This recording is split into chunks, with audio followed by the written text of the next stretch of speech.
Yeah. So everybody want to go around and introduce your characters, and we'll fucking let Hess begin to murder us. I'm also full. Okay, fine. First, I guess. You bitch. You did that shit on purpose. You did that shit on purpose. Don't even. So my character's name is Nathrali. She is a 5'5" tiefling wild magic sorceress. She is pale white and like we're talking color of a full moon kind of pale white.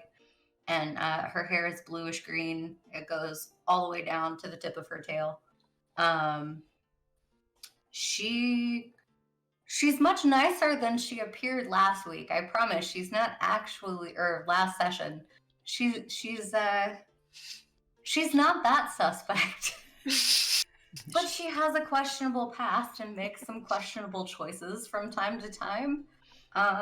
She's actually a lot of fun. She's probably her and a different character are probably my two favorites to RP.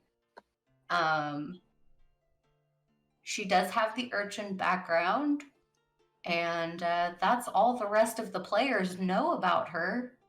Definitely. So I'm gonna leave it at that. Yes. No, still baby. You want me to go? Okay, so I play Zildad. He is a very unique dragon. He's a dragonborn.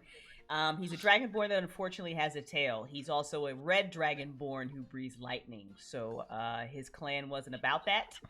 And he was sent away and grew up in a monastery where he learned to be a blood hunter. So he has a very unique kind of upbringing. He's very literal, as some people saw last Friday. He's a very literal guy, but he's fairly kind. He likes fighting, and he's very into investigation. Like once he gets his mind set on something, like he's gotta figure it out, which makes him a pretty decent blood hunter. But he can get a little obsessive about things. So we'll see how all this plays out. And he currently Sparta kicked somebody on Friday, which was awesome. And I wish there was art of it.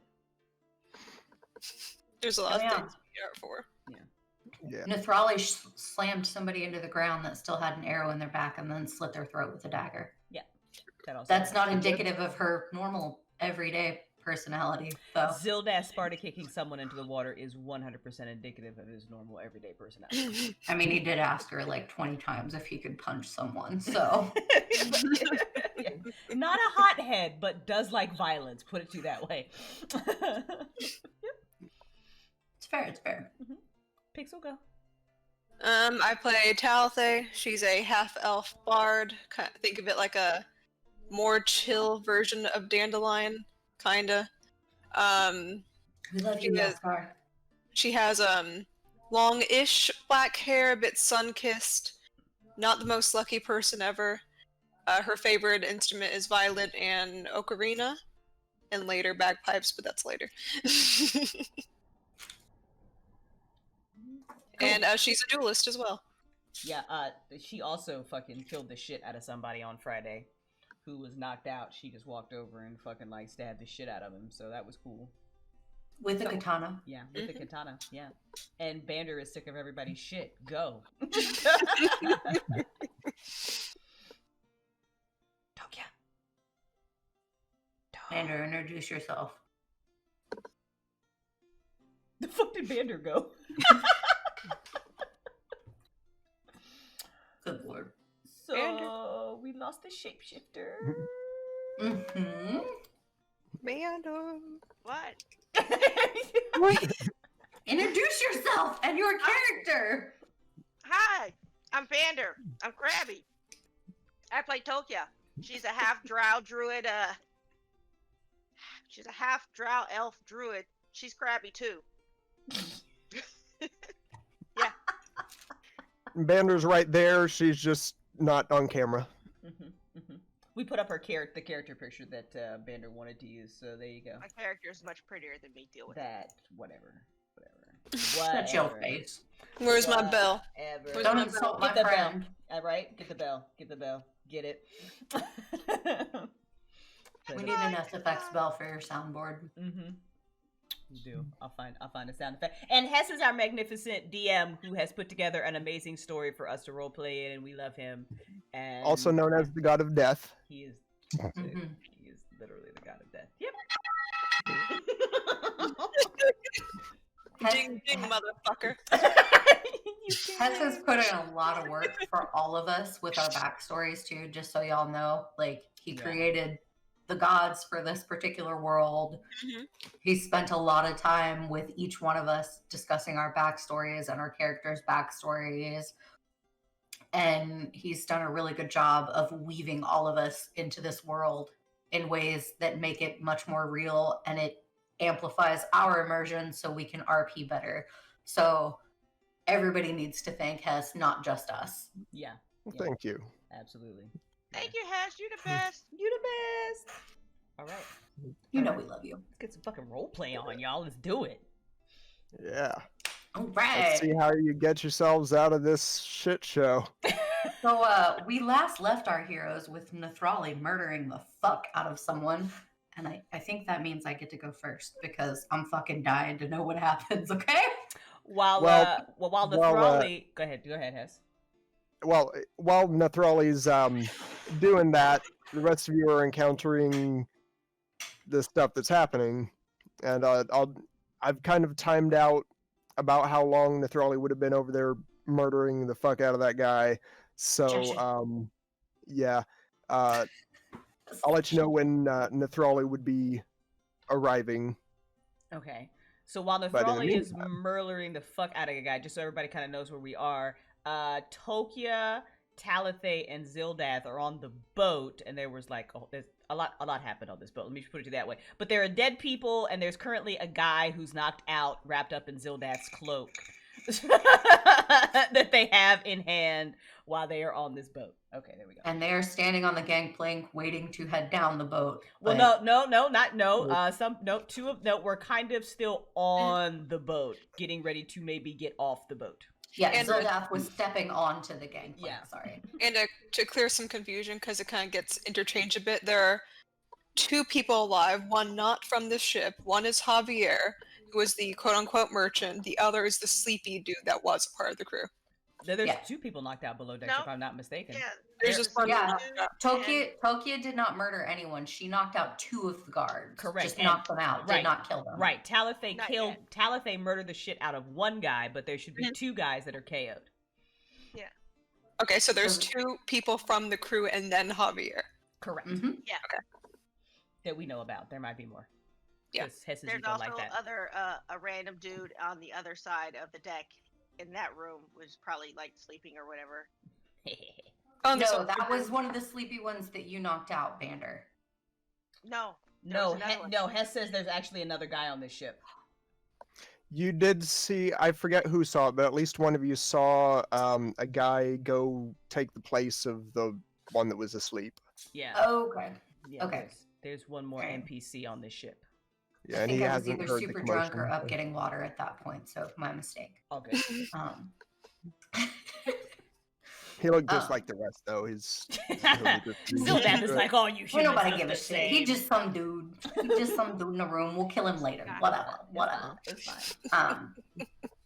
Okay, so Nathrali has just finished murdering the fuck out of Jeshin, and she is going to look down at his face, which is completely devoid of life, and she's going to sigh. She's already rifled through his pockets and taken all of the shit that she could find on him. And she's going to stand up and she's going to turn around and she's going to look at Devlin and she's going to say, "Are we good?" So, while she's rifling through his pockets and everything, Devlin's kind of looking around, making sure no one's coming, and Na's like, "Yeah, we're good." Okay. She's gonna reach back and she's gonna take Devlin's hand because this is what she always does at this point. This is how she keeps track of him, to be perfectly honest. Until she gets a Um, leash. Mhm. Yeah, until she gets a leash for him. That is gonna happen at some point. Don't worry about it. It's just a thing. Whatever. And she's going to go to the edge of the alleyway, and she's going to make sure that he doesn't try to actually leave the alleyway. And she's going to peek around and she's going to look. And is she going to see anyone approaching the boat other than like the people that were shopkeepers, quote unquote? Well, for that, we're going to have to see what happens with the other group. Because Okay. while you were murdering the fuck out of that guy, the others are dealing with their own set of problems. Oh, Lord. So, Scene change. as Zildath is approaching the gangplank to get off of the ship, you see that there's a very soaking wet human standing on the docks, talking to some guards. Oh, fuck. And the 4 not merchants that are, standing around, one of them, 2 of them are still, distracted, but one of them kind of looks over and seems to see you carrying a large sack off of the ship.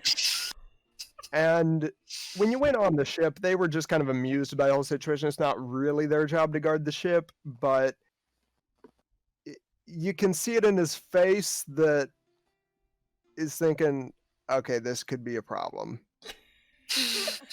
So, very big Zildath kind of comes to a very abrupt halt with this. It's kind of one of the, one of those where you got, you're clearly stealing something and somebody sees you stealing something and now you're just kind of looking at them.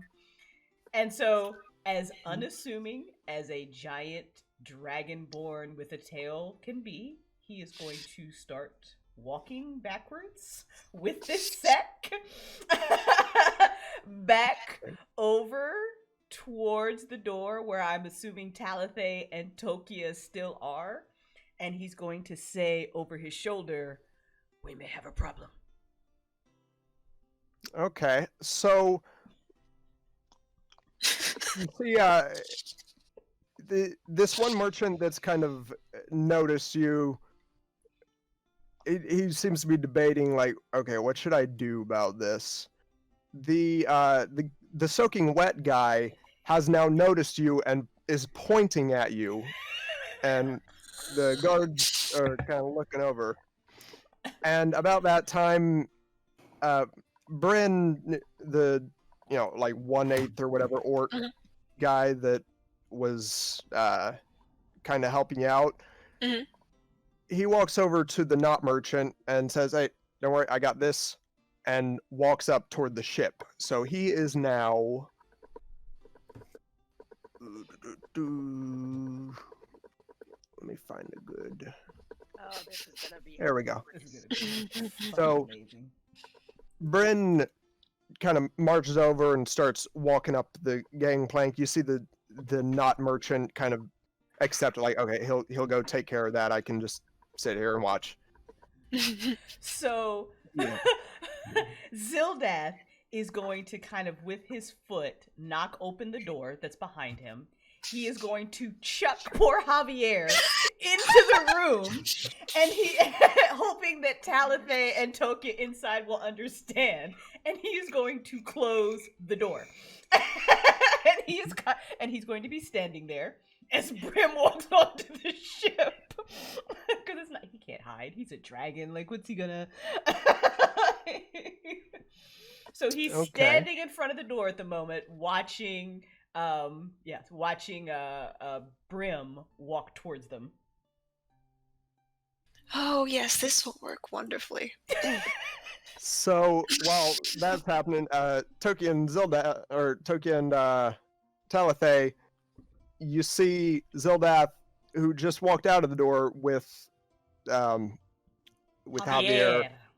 You see him open the door, kind of toss him back in with a worried look on his face, and step back out. What are you guys doing? Poor Javier, he's gonna wake up with such a headache. He would be so fucking bruised. Like a sack just fucking chucked him. I mean, he's already pretty bruised. He's- I can He'll imagine. just be happy to be alive, I think. It's fine. Yeah. It's fine. He'd be alright. He'd be alright. Rub some dirt on him. Exactly. He'd be good. He got enough dirt on him. Never enough dirt. So, Tokia just sighs, rubs the bridge of her nose for a minute, pinches it between two fingers, and is like, for the love of all the gods of nature. I'm so sick of this bullshit. So she just kind of kicks him off to the side and opens the door and kind of pokes her head out and is like, what the fuck is going on? I mean, hang on. And she looks between like Tolkien and Zildeth and says, "I can bribe them or something. Unless you know how to swim, I can bribe them." Tokia's like, well, for starters, it's your boyfriend, so whatever He's you not do, boyfriend. He's the toy. whatever. Point being is, Zildath, you're kind of, especially without your cloak, kind of hard to mistake. And she just grabs him by like the back of his collar and pulls him into the room, and then kind of slides out the door at the same time and closes it. And just stands in front of it, kind of awkward, trying to pretend to be Talitha with the hips.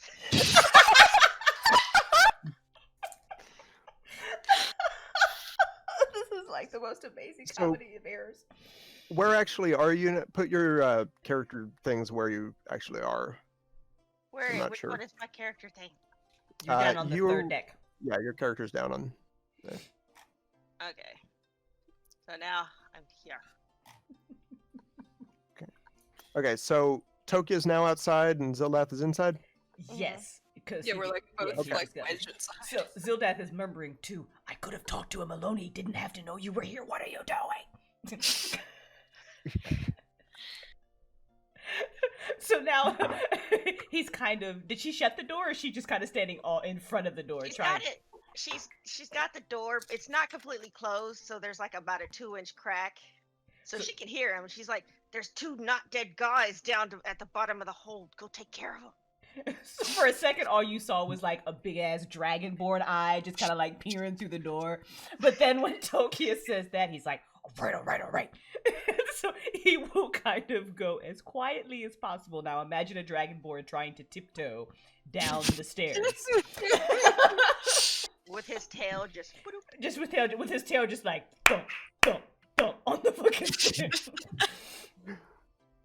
And Talitha's still like right behind the door going like, "I can bribe them." All right. So, Bryn makes his way up onto the ship and walks up to Tokia, kind of glances over his shoulder, sees the one not merchant still kind of watching him. So he tries to make it look like he's giving you kind of a stern talking to her, or kind of like being guard-like, but he says, "This is not going according to plan. Any of you got any ideas?" I mean, right now there's 2 unconscious guys and Javier down there. So I don't know who else is on this boat. If there was, I don't know, we need to kind of make it inconspicuous getaway? Question mark. And she literally says question mark.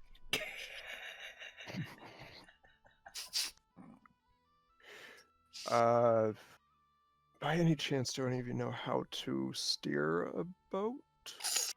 Oh god. Is it like steering a wagon? How hard can it be? I'm not sure. We're gonna fucking crash the boat. I mean,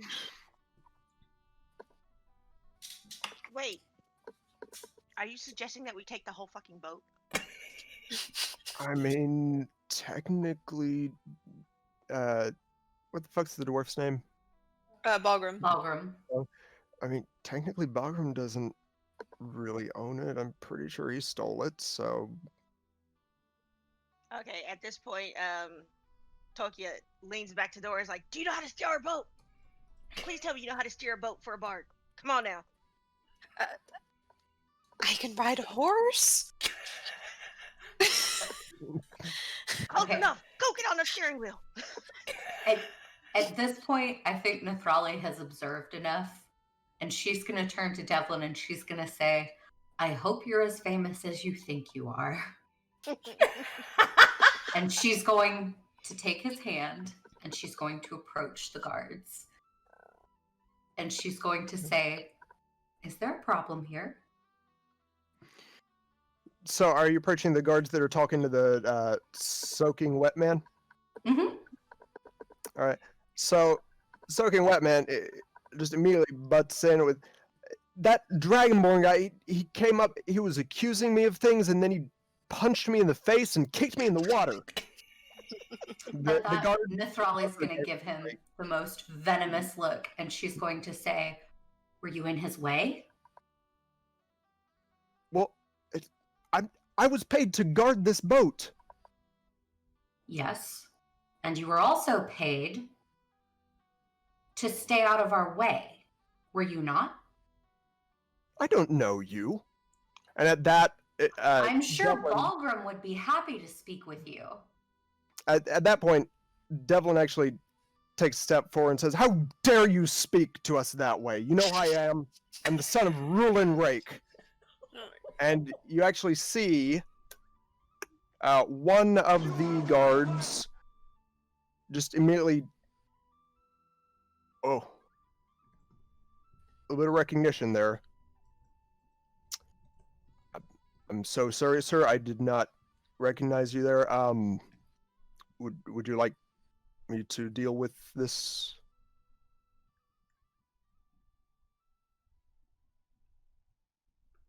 Is Devlin going to say anything? Does Nethrali want to butt in? Or? Mm-hmm. She's gonna turn to the guard and she's gonna say, this idiot is in the way. He's clearly irritated someone on my crew. This is Devlin's ship. His father would be most unhappy if he found out that we were being mistreated. So the one guard that recognized him, basically groveling at this point, like, "Oh, I'm so sorry, ma'am. We will," kind of elbows his buddy. "We will take care of this right away. You won't have to deal with this man anymore." And Thank you so much. What is your name so I can let Lord Rake know? my name is Bob. Bob. The Builder. Bobulus Rex. No. Nathrali's gonna smile and she'll say, thank you so much for your help, Bob. I am sure Lord Rake would be pleased to know that his son was treated so well. Thank you.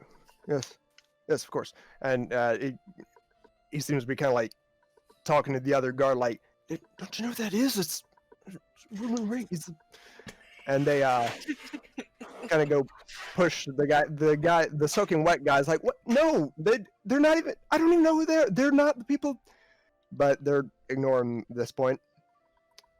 And Push him in the water. Push him in the water.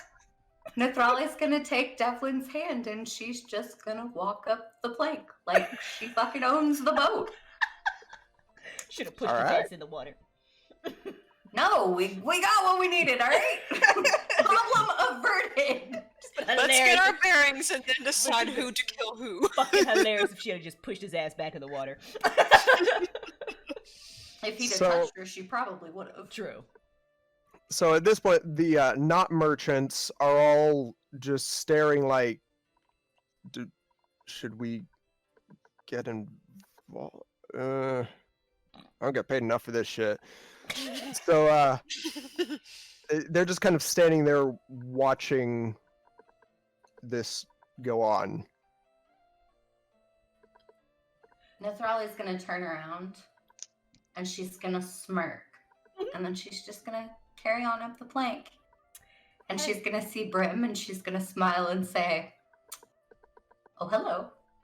Lovely to see you. I took care of your rat problem." Tokyo's gonna be like, Nathrali, Good thank work. the gods. Get the footboard. Pull the footboard up. Pull the footboard up. The plank? No, yes, whatever. She doesn't know. She lives in the woods right now. Is there a No, there a rope Nathrali below would correct decks? her. Where Is there what? Zildath is there rope of any kind? down below where the two unconscious guards are. Yeah, there'd be piles of rope. Zildath Various is places. hog tying the shit out of these two unconscious guards. At this point, Talthea has gripped the door and slowly opened it to peek her face through. And says, Raleigh's gonna notice the crack in the door, and she's just gonna wave and smile. And then she's gonna turn to Devlin and she's gonna say, "Do you have any idea how to steer a boat?" Steer the boat. How do we get it to move? I certainly, yes. I have taken classes in steering boats. a class? Devlin? Yeah. Devlin. Yes. Are these the same classes that you used to kill the bear? Wow. Technically, you don't train to kill specifically a bear. As she pulls open the door. Well, see, I actually have experience with killing things. So they're theoretical classes. I'm a very quick study. Were you in the tavern when we had our talk? About what? So Talthea turns around, closes the door, and goes downstairs where Zildath is. Nithrali will look at him and she'll smile and say, "Are you more confident in this than killing the bear?" Yes. I'm trusting you.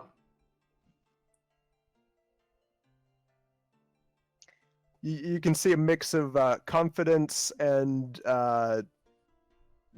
fear of what happens if he screws it up.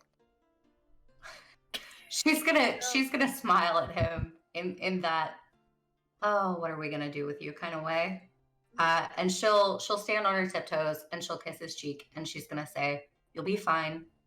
Go do your thing." And she's gonna turn to Brem and she's gonna say, "You and I have a lot to talk about, I believe." Good. Well, right now is not the Well- best time to talk about it. Brim, go pull the fucking plank so that we don't have any more unexpected visitors, please. Thank you. Yeah, and he goes and grabs the plank and says, "Listen, you get me out of this sticky situation, I'll tell you everything I know." Oh, It's- excellent. I'm so glad you're more forthcoming now than you were earlier. It's Yeah, so kind nice of when we changes. can work together. Kind of changes things when I've stuck my neck out for you guys, and now I'm kind of my fate's tied to yours. I killed your rat. You'll be fine. Oh, you killed Jeshin? Yes. Well, thank you. I told you I'd take care of it. He grabs the plank and carries it over to. Yeah. Zildath is gonna look over at Talithea when she comes down the stairs and, "Is everything all right? What are we doing? Do I need to punch someone?" Punch one of the unconscious people. God. They're tied up. It's fine. Just He'll slap them later. Raleigh has her way. Brim will say, "Hey, before we head off, you gonna do anything about that guard in there?" And he points to the door that you didn't go in on the other side. Oh, there's a guard in there, is there? Over there. Nithrali is going to immediately go through the door. And she's going to take her dagger out and she's going to smile. And she's going to say, "Oh, I remember you. You're one of the ones that tied me up. This should be Actually- interesting." You walk through, so he's not in the first room that you walk into. The first room is empty, but there's several doors. Dun, dun, dun. Nithrali will You try didn't- the door closest to her first. That's a window. There's Oh. a door over here, and there's a door over here. She'll try this door first. Okay. So, are you just straight up opening the door, or are you, gonna try to stealthily open it? Stealthily. All right, roll a stealth check. Of course.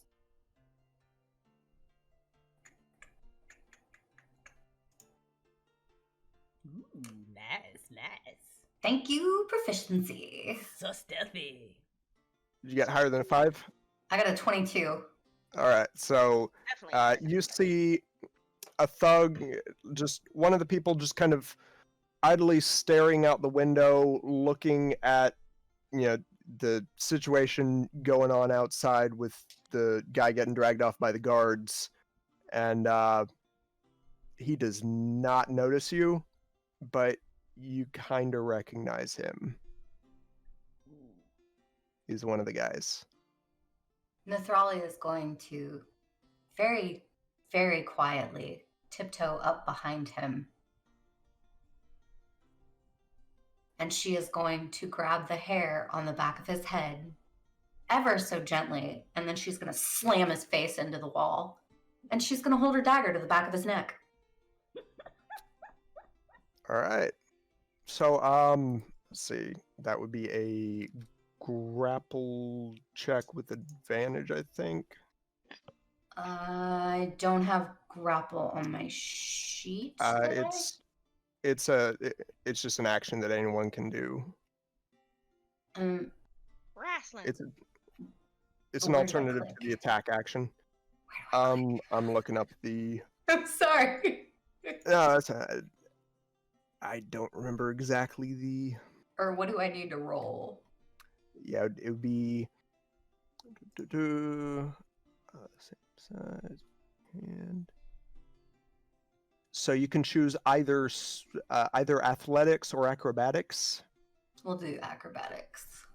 I figured you probably would. Yes! Yeah. 20. Well done. Okay, so yeah, you easily managed to do that. Is he much taller than Nathrali? She's 5'5". He's a bit tall. He's like 5'10"-ish. Okay. She's gonna like push herself up against his back while still holding her dagger to the back of his throat, and she's gonna whisper in his ear, "I told you I'd get you back."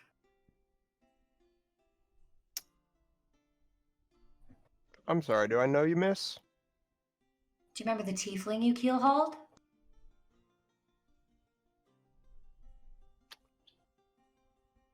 Oh, shit.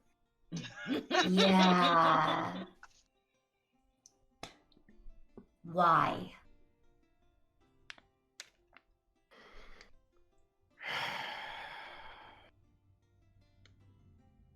Had to get rid of any witnesses. Witnesses to what? You don't think this was our ship, did you? Who the fuck would think it's your ship, you cretin? You killed everyone, including the children?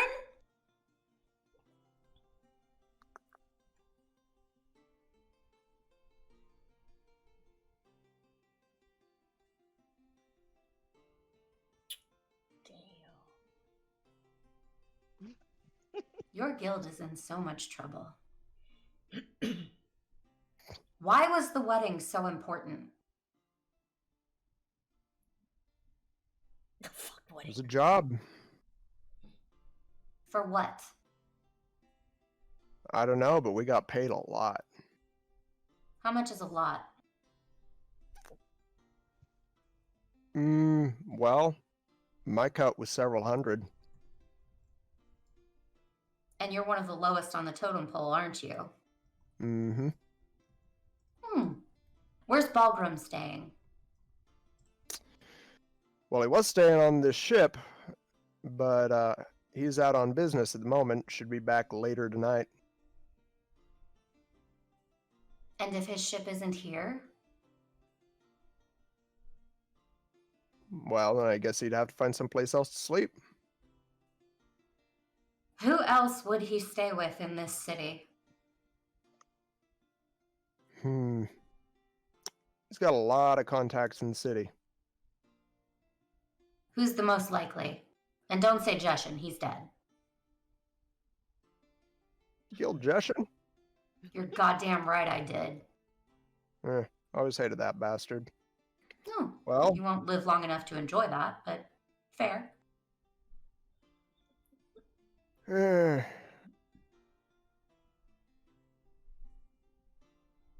see. Who would he stay with? Well, if not Jeshin, then probably whoever Jeshin's second in command was, which I don't know that lady. Who would? Other than Jeshin, his third in command. And do you know who that would be? Lady, I'm from out of town. I don't You're know anything. part of the Red Guild. Don't act like you didn't case the entire city out before you started the job. Like you said, lowest rung on the totem pole. You still hear things Hmm. that you're not supposed to.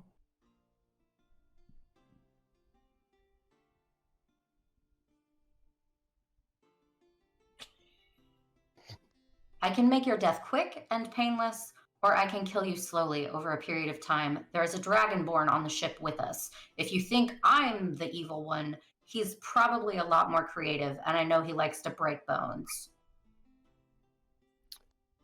So, about that moment, he whacks his head back and cracks you in the nose, not enough to do damage, but just enough for him to twist loose, grab a hold of his own dagger. Roll initiative. I rolled to see if he could escape. I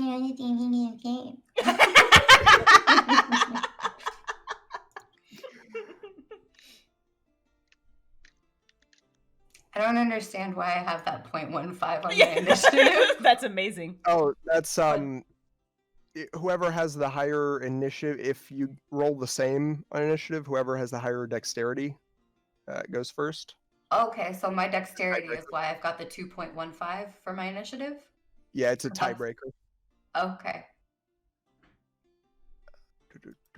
I need to pull up the monster stat. Why can't I find the same? Hold on. Oh shit. You know what? I forgot what my health was at last time though. Because I leveled up, remember?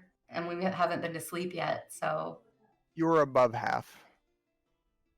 Well, I only had 16 previously, so I think I was at like 12? Something like that. Maybe? Okay. You were at 12. I put it in my notes.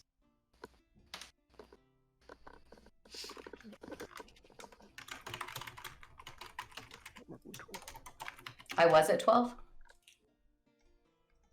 Pixel, you said I was at 12? For sure? Yes, I put it in my notes. Okay, thank you. I always forget to put the health in the notes. I put the rolls, but I don't put the fucking health. It's all good.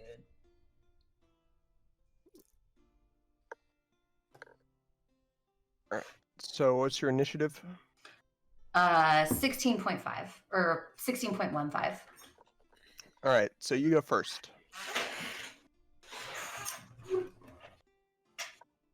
Nethrali's gonna grin, and it's gonna be an absolutely feral grin.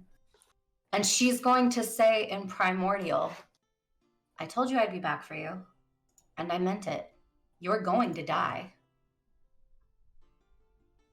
And then she's gonna swipe at him with her dagger. Alright. And I got a 20. That will hit. Woo! So she does 3 piercing damage. Okay. Where? Well, shit, my notebook is over there. Hold on a second. Okay. Okay. I think we're all in our PJs tonight. I love it. I'm always in my PJs. I have taco pants on though. That's awesome. Taco pants. Taco pants. Now I want tacos. You're welcome. Thank you. Thank you. No problem.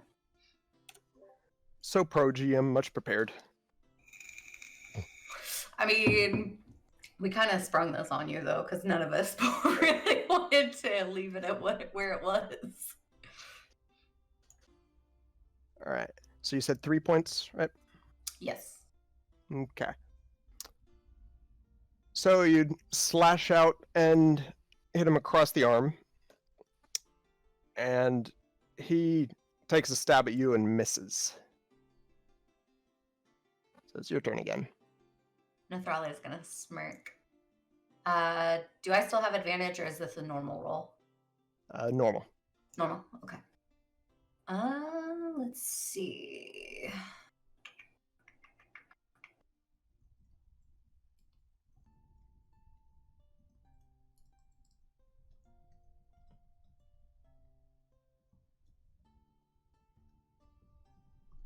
Hold on a second. I want to read something really quick.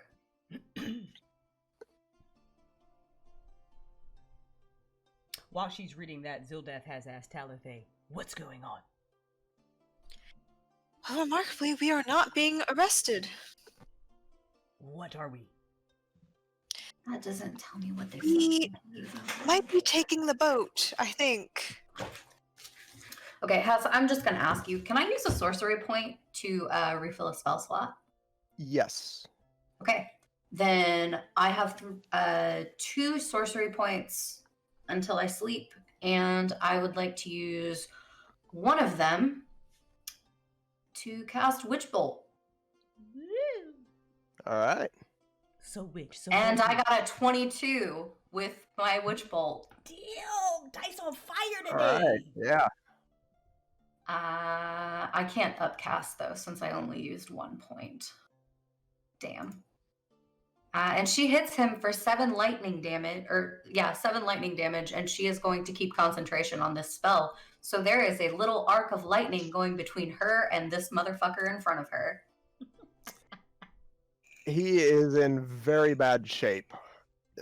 He can't take another hit, but with his last breath, he's gonna spit on you and take another stab. Which that I believe. What's your AC? 12. All right, so that is going to hit Okay. and deal 5 points of damage. Fuck. She's not dead, but she's hurting. He's clinging to the last bit of life. He's hanging by a thread. Okay. You might say he's Nathrali- at a 1 out of 11. Yeah. Nathrali is going to use Witch Bolt again. And she kept concentration on it, so I don't remember if it's an instant hit or if I have to actually roll to see if it hits him. I looked up the spell to find out. I believe it's. Yep, you can deal damage automatically. No matter how much you do, he's dead. So he's dead. She fucking hit him for 8. He All right. So how do you want to do this? So Nathrali is going to smirk at him and spit back on him and say, "I fucking warned you all. I begged for my life, and you didn't listen. So this is exactly what you deserve." And she's going to put as much rage and as much fury as she possibly can behind this spell. And the bolt is going to just crackle in the air, and it's going to engulf him, and he is going to flop on the ground like a fish out of water. And she's just going to fry him until he is a singed pile of charcoal. That's gonna smell. I like it. Okay. So And then she'll go check his corpse for anything. Anything unburned. Mhm. all right, you'll find whatever coins were in his coin purse kind of laying there. They're kind of warm to the touch, but they're in the ashes. She'll kind of while- smile and toss him back and forth and then stick him in her pouch. Which would be let me see how much gold you find on him, and I'll let you know what you find on the others as well. On him in particular, you find 7 gold and 7 copper, Okay. and I'll let you know what the others had on him as well after all this is over. So as she's making charcoal, the rest of you are what you doing? So since there's no point in me holding the door, Tokia kind of walks to the center of the boat. Did anybody else smell roast something? Who's cooking? And she just kind of is like trying to figure out boats. So Zildath looks to Talathay and says, "We are doing what with this boat?"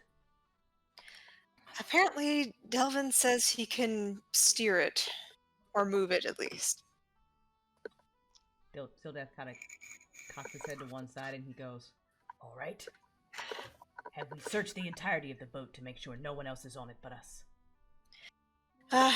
Not yet. At least I don't know what the others are doing. Have you took care of those two? They are hogtied. They will go nowhere. I will tie up Javier and I will meet you above decks. Alright. When you're done, call me. I'll heal him so we can talk. Zildath will pull back the cloak that's on Javier and kind of peer down at him, trying to gauge how hurt he is. He should be fine. Remember, you can't beat him until later. You can beat him later. All right. I will not hurt him. I will just tie him up and I will meet you above decks. You can make sure those ties are tight, though.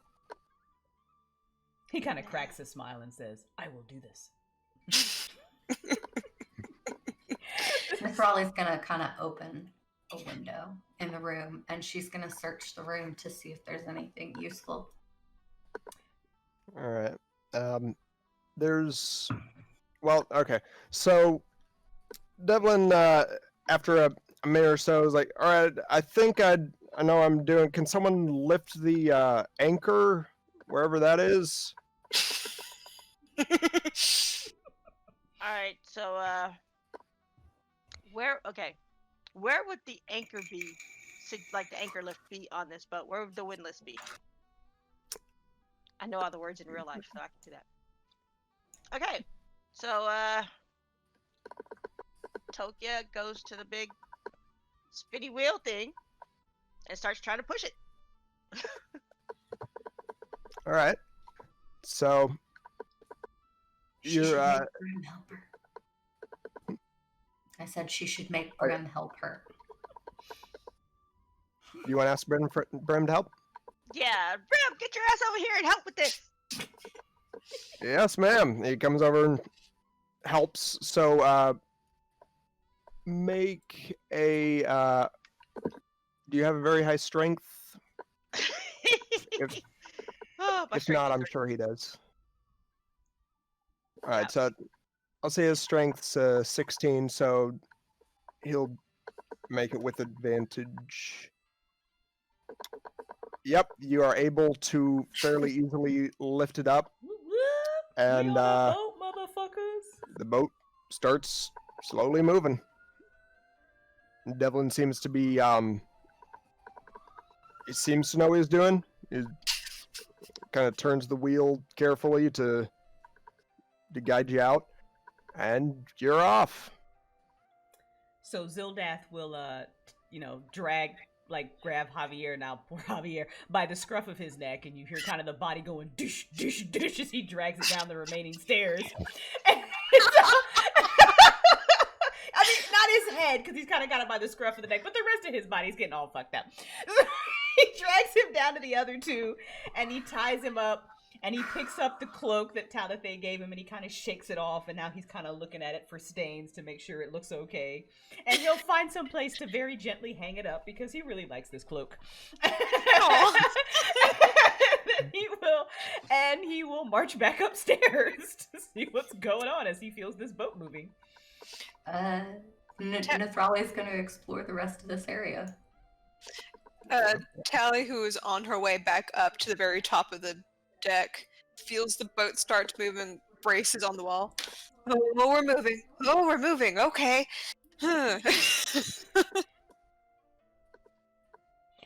When Zildath gets to the top decks and he sees kind of Tokia and Brim, he says to them, "Have we searched this ship to make sure no one else is on it?" Nethrali is searching the ship now. You might want to go check and see what she's doing. She went in there. All right, I will do this. So, And have a good talking to her about running off while you're at it. I will also do this. Is there anything in this room that's useful? There's a little bit of stuff in pretty much every room that's useful. Okay. You find a lot of trade goods. It seems that before they stole this vessel from the previous owner, this was a merchant ship. It was full of trade goods. Specifically, you find a few hundred gold. I will give you an exact number later. I actually have the exact number, but it'll take you a minute to count it. And you find well over 1,000 gold worth of trade goods, which, I mean, you probably won't get as much as they're worth from some, but some fraction of it. Is But there it's anything that ties back to the guild, though? For that, so when you search the captain's cabin, Nethrali is the main one searching, right? Mm-hmm. So as you search the captain's cabin, you find a chest that it's like the captain's chest where he keeps all the captain's belongings.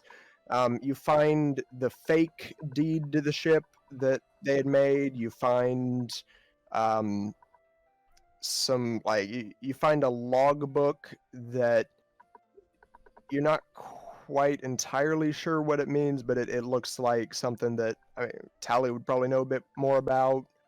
And when Tally looks at it, she'll be able to tell it's kind of a ledger of sorts from the guild. Mm-hmm.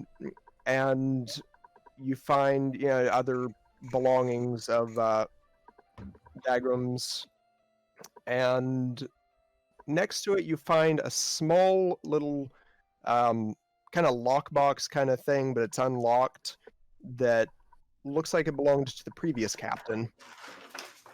Inside of that, you find the real deed to the ship, which with the captain's name on it of the previous captain, which you don't recognize his name. And you find a few like sentimental personal belongings of his that aren't really worth much. They belonged to the previous captain who's now dead. And among them, you find a necklace with a religious symbol on the end that is very familiar to you. It's perhaps one that you have yourself.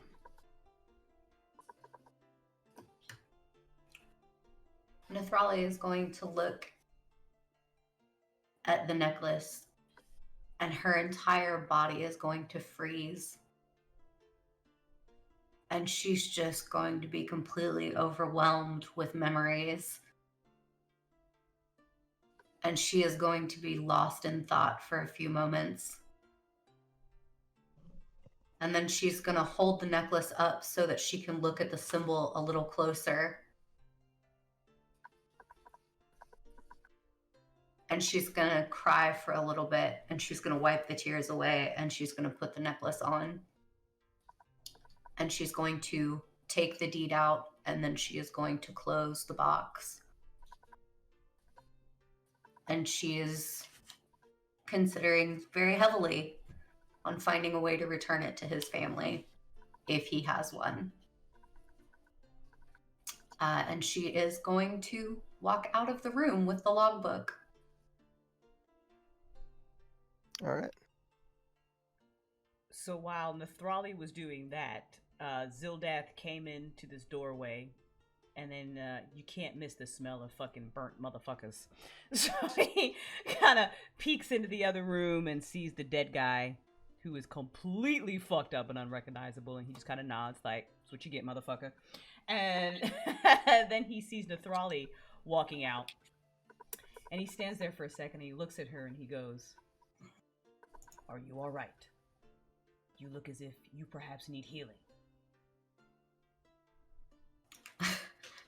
Nethrali is going to smile, and she's going to say, I always appreciate your practicality. Yes, I am a little injured. I can see this. Nathrali, we should all speak together later, but first I think it's best that we stop the fact that you are bleeding. Oh, am I? You are. And she's going to look down at her arm where the dagger opened her up. And then she's going to notice the two dagger marks from when she fought Jeshin as well. The ones from Jeshin are mostly clotted at this point, though there is a little bit of blood still beating out. But the one on her arm is kind of still bleeding a little sluggishly, and she's gonna think about it for a second, and then she's gonna nod. She's gonna say, "I think you're right. We should go sit down somewhere. Has the rest of the ship been searched? I didn't check below decks." We have checked below decks. Below decks has been taken care of. We have 3 people tied up very securely. Oh, I also found the deed for the boat. The actual deed from the captain who is dead. That will perhaps come in very handy. I will dispose of the dead body. Please go and see Talathay. Oh, the charcoal that I left. Yes, it smells. Tokyo will It not does. like that. That is a good point. Yes. I'll go see Talathay. Thank you. I will pay for your dinner this evening for that. I appreciate you taking care of my mess. Because she's still a little disconcerted from seeing the necklace, and she's gonna go and she's gonna find Talathay. As she passes by, he will very gently kind of reach out and put his hand on her arm and kind of give her a side glance and say, Nathrali, as someone who is used to working alone, I see that I should remind you, you are not alone anymore. Oh. Yes. That is a good point. He's just gonna let go of her arm and walk into the fucking room with the dead guy. She's not sure how to respond because, again, the only other person that she's had much interaction with is not with her currently, and she's gonna take his words into account though, and she's gonna go and she's gonna find Talathay. I can't move my character token, but she's literally above deck. Oh, you're not? No, for some reason it's not letting me select. He might have That to reassign might- it too. Yeah, that might be. I'm not allowed to move around. I love you, Leaf. I'm sorry. I just noticed you were here. I was killing shit. Hi, Leaf. Move around the cabin. Pun master, demon daddy.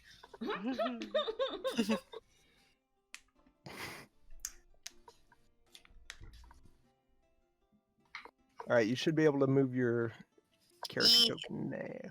She's like leaning against the railing with her arms crossed. Not arms crossed. She's currently cleaning blood off of her sword because she doesn't want it to stain. Legit. Fair. Mm-hmm. Zildath will take that dead body out of the room and he will hoist it up and then he will pretty much chuck it overboard. Fertilizer for the ocean. Yeah. And then while he's going to go back in the room and make sure that the window is open if it can be opened. And then he's going to stand at the door and he's going to move it back and forth trying to create a fan so it doesn't smell, so Tokia doesn't have to smell it. Oh, That's here so much. it's thoughtful. That's so sweet. That is. Well, as Devlin's, kind of sailing the ship, I keep forgetting his fucking name. Brim has gone up, is standing next to him, kind of watching him, learning how it works. You can tell he kind of has an interest. He's like, I kind of like that. I might want to try my hand at that. So We got a new deckhand. Hell yeah. We're just collecting NPCs at this point. I love it. Just wait for the 3 below decks Gotta wake up. catch That's gonna be them all. great. Who says they're waking up? Okay, well maybe not. Well, two of them don't have to wake up. Javier has to wake up. We can at least Well, ask them questions first. Yeah, no, we gotta talk to her before she kills him. Mm-hmm. Maybe. We only need one. Okay. They might know different stuff. You It's could true. kill them promptly afterwards. On the deck. They can argue front of about the other one. They can argue about this later. That will be a hilarious argument. Continue. Mm. All right. So you're probably sailing for 10 minutes or so, 10 15 minutes. And then Devlin finds an open parking space to put the boat, and it kind of awkwardly maneuvers it in and manages to it maybe kind of scrapes the dock just a little bit, but not too bad. But you pull in, and someone from the dock steps out to, see what you want and what you doing.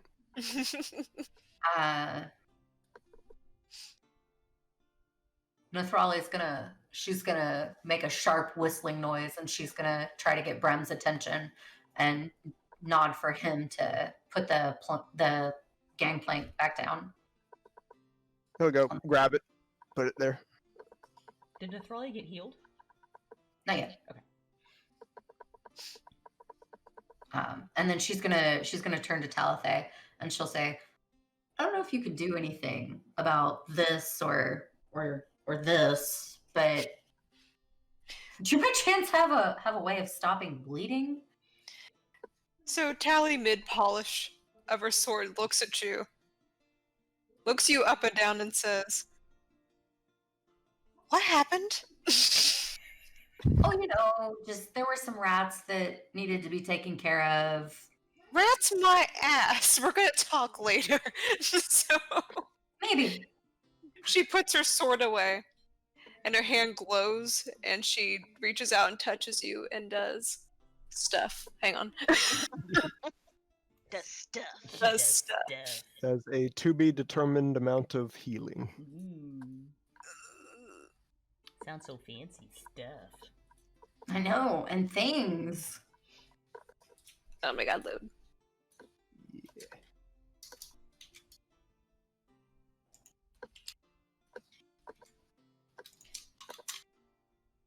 She gets Nice. 6 hit points back. How many? 6. Okay, 7 plus 6. 13. Excellent.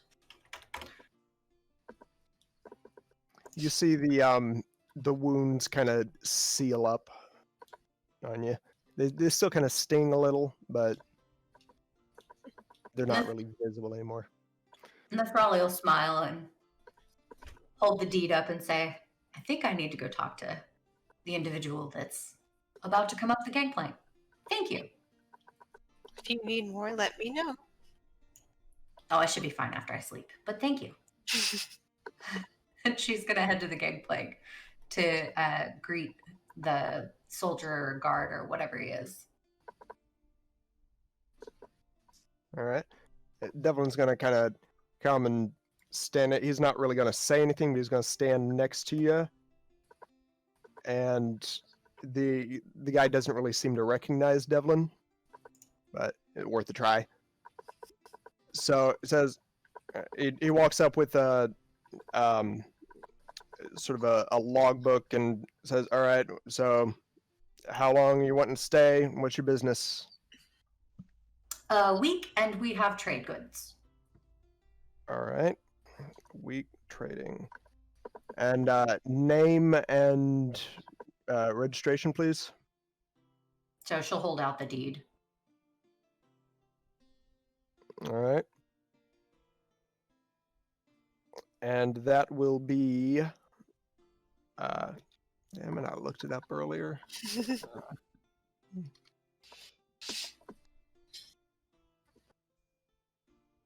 That will be 5 gold for the week.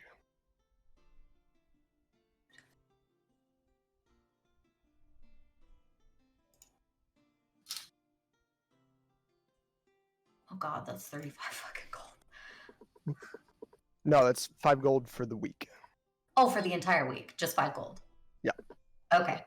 She will immediately hand over the 5 pieces of gold. All right. Thank you very much. And as he's about to step away, Devlin kind of stops him, hands him another 5 gold. Let's keep this kind of on the down low. Devlin! What? He's learning. It's the guy nods. All right, and takes and walks away. Did he give her the deed back? Yeah, he Okay. just looked at it and Okay. copied over the. She's gonna put the deed in her pouch, and she's gonna smile at Devlin and say, "You're full of surprises, aren't you?" I've been around. I've seen things. At that, Thrally's gonna snort a little, and she'll pat his shoulder and say, "I'm sure you have." And then she's gonna head over to Tokia and she's gonna say, "How much is your spa package?" Tokia's gonna snort and be like, "Friends don't ditch friends to go on a murdering spree. I know that smell." And she's gonna kind of walk off. Nathrali's gonna shrug because she never said they were friends. After And, y'all, what? Go ahead. where's Brim? And the chart. Right here. Well, he'd actually come down and put the game plank down Oh, to yeah. be. He's just kind of hanging out around there. Just Callie awkward looks space. across over at him and hand on one hip and says, "Sorry about that date. My name's not Lenta, by the way."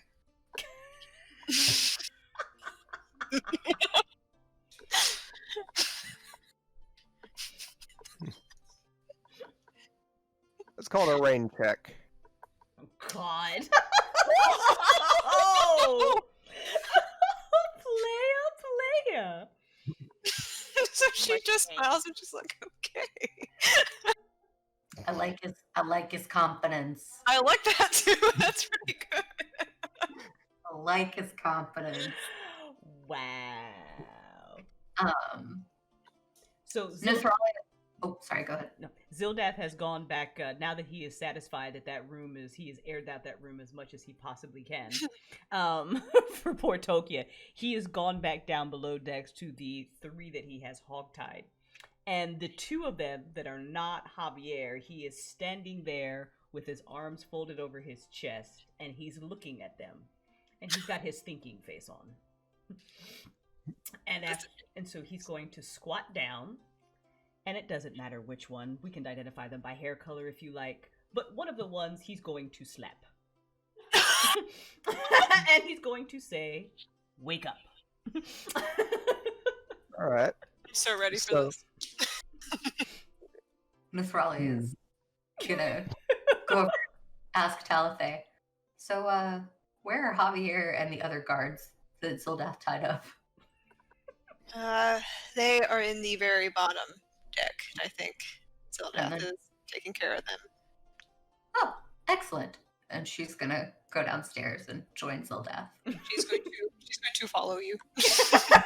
Everybody come downstairs. It's the below deck party. Ain't no party like a blow deck party. Blow deck party don't stop till you kill them all.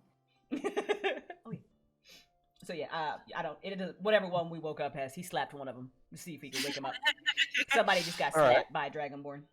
Wake your ass up. All right. So he kind of starts to wake up. He's still groggy. Looks up and sees a dragonborn So, what's happening? Who are you? I am the man who is going to decide your fate. I am going to ask you questions. You are going to answer them.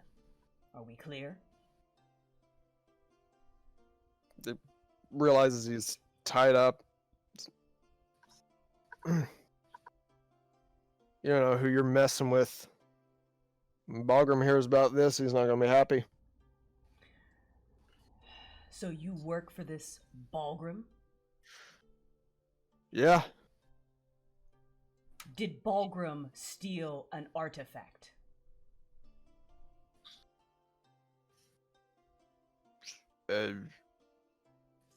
Sure, yeah. Zildath is kind of going to cant his head at this guy. And then he's going to reach out and he's going to slap him again. God, what was that for? You lied. He doesn't like people that lie. It's nothing.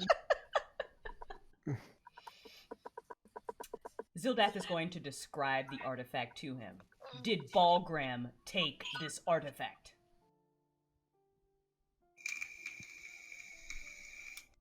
Dude, I've never seen your weird artifacts. Has your employer?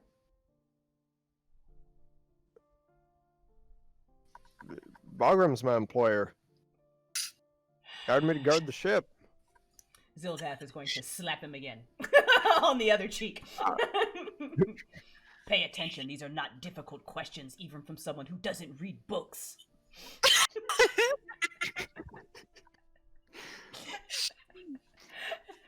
Is your employer interested in artifacts of arcane power?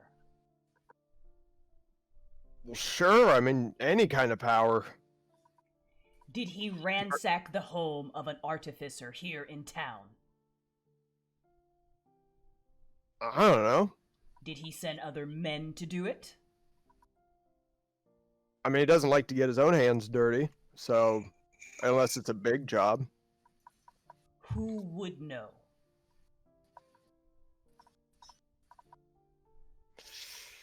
Roll intimidation. Yeah.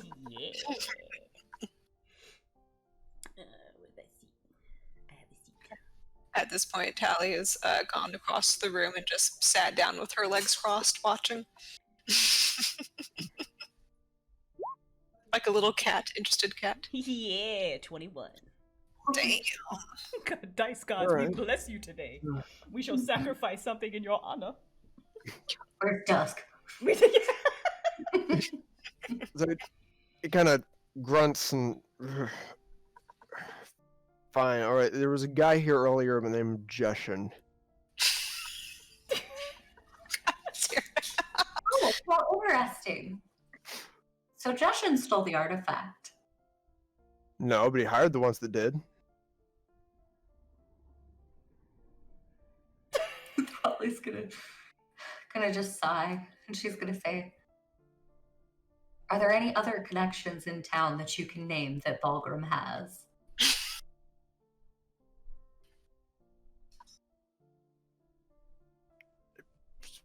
I mean, Choose your words carefully, because I'll let him loose on you. He's only slapped you so far. Zildath growls. I'll tell you if you let me go. Roll an insight check. Both of us, or just me? Both of you can. So I got an 11. Tally will look over at him and say, "Yeah, I really hope you're honest. I know that game. The if I'm honest, you'll let me go, right?" Oh, I've got an 18. So Zildath, he don't know shit. He's bluffing. He's just a guard. He doesn't know anything. Zildath is going to slap him on the other cheek, so now they're both equally red. He's going to look at him, he's going to say, "You have seen Balgrim before with your own eyes?" Yeah, of course. We were good friends. He's going to be very upset if he finds out you did anything Shut to up. me. Shut And up. Answer the question Also- simply. Your bravado has no use to me, neither will your tongue. And with your previous inside check, you can tell he's still bluffing. He's still talking shit out of his ass. He is not friends with Balgrim. Probably Balgrim is- eye contact with Zildath, and she's gonna hold up her dagger. Zildath is just gonna kind of give her like just to hold up one dragon figure just for 1 second.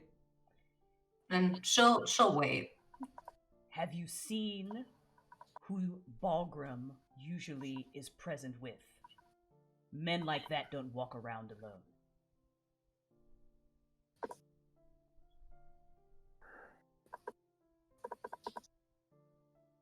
Roll another either intimidation or persuasion, I'm gonna roll intimidation. and make it with advantage because the dagger thing. 22. Fuck yes. Zildath is super scary today. All right. He's got this thing that follows him sometimes. Now Zildath is very interested in what this idiot has to say. What That's not- thing?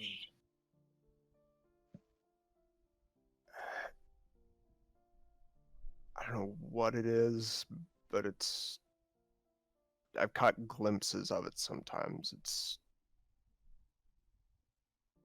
really tall and it's got really long fingers. Is it really thin? Mm-hmm. And Balgrim uses this to protect him. Not so much protect, more get what he wants out of people. He sets it loose upon people. Sometimes, yeah. That must be. Wave the dagger. Zildath will look over at Talathay and he will say, "Is there anything you would like to know from this man?" That's so odd. He never needed that before. He was always good at his job. If he didn't do it, his people would. When did he acquire it? Just after the wedding. Fuck. Fucking wedding. Like, get off the floor and shit. God damn it. What changed after the wedding that he felt he needed this creature? I don't think he needed it. I think... I don't know what the hell happened at that wedding, but... It was after that the creature appeared. I've never seen anything like it. I don't even know what it is. What was so important about the wedding? It was a big job. Yes, but what was the job? I don't know. I was hired to guard the boat. I wasn't at the wedding. Fair I thought enough. she was going to turn her head to Zildath and she's going to say, I don't think he has anything else we need to know. And she's going to wait. Does that mean you're gonna let me go? I agree with you. Yes, go to your gods. And Zildath, Nathrali. Zildath will step out of the way. And Nathrali is going to grab the top of his head and she's going to slit his throat and just kind of wipe her dagger off on his shirt. Now that that one is dead, All Zildath right. is going to look at the other one, and he's going to stab him. Interrogation time. Alright.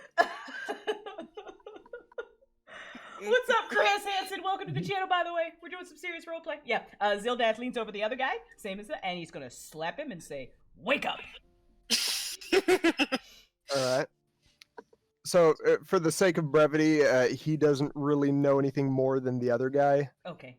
but he'll be a lot more, like, he's a lot more scared, and he just immediately starts blurting out everything he knows, and he tells you all about, like, he tells you all of their like the guard shifts and when they change shift and what kind of just all kinds of random shit that you don't really care about. He doesn't really know anything more than the other guy. And Nuthrali slits his throat and wipes her dagger on his shirt and then searches both of their bodies for anything useful. All right. Because that's her modus operandi now, apparently. Zildath is going to look down at the blood on the floor and he's going to go, I wonder if Tokia can smell that. Nuthrali is gonna snort and she's gonna turn to Talitha and she's gonna say, I found a logbook in the captain's cabin, and it looks like one for the Red Guild. Do you know how to read them? I do, actually. You know, that was one of the many skills Balgrim taught me, you know. I'm not mad about it, though. But give me 1 second. She stands up, walks over to Javier, and legit kicks his ribcage. Oh, shit! And she leans down really close, like uncomfortably close to his face, and says, Wake up, darling. I want our date now. Zildath kind of just like his eyes go wide, but then he like folds his arms over his chest and assumes like intimidating dragonborn stance. Nuthrali will put the logbook back in her pouch and she'll take her dagger back out and she'll just kind of crouch there and wait. Can you just imagine waking up and that's what you see?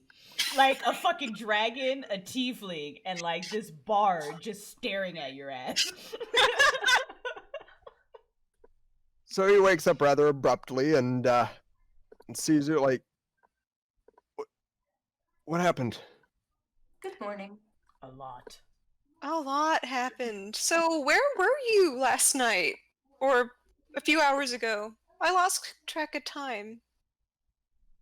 I bet you lost track of time too. You're lucky to be alive. Where is it? Where is it? Where's what? That thing. Let me guess. Tall, thin, long fingers. Yeah.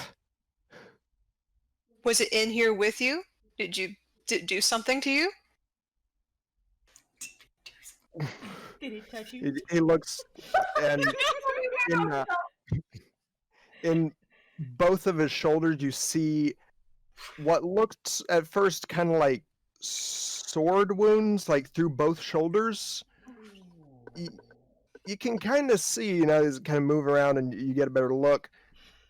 They're a little too round and jagged to be sword wounds.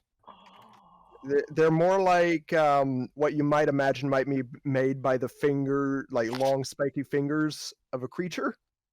That's nasty. Zildath is actually just going to, because Zildath has the tact of like nothing, he's going to reach forward and he's going to rip open Javier's shirt so he can inspect these wounds. Oh, it's just gonna suck. I mean, at least buy me a drink first, darling. He's gonna look like, I'm not going to buy you a drink, I'm going to slap you if you don't answer her questions correctly.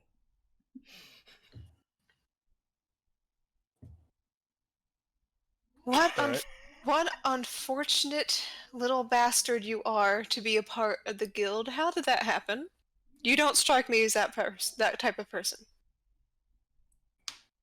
They paid good money. Oh, they actually paid you? Not just an empty promise? Oh yeah, I mean, they paid good money. Especially keep quiet about all that wedding business. God damn it.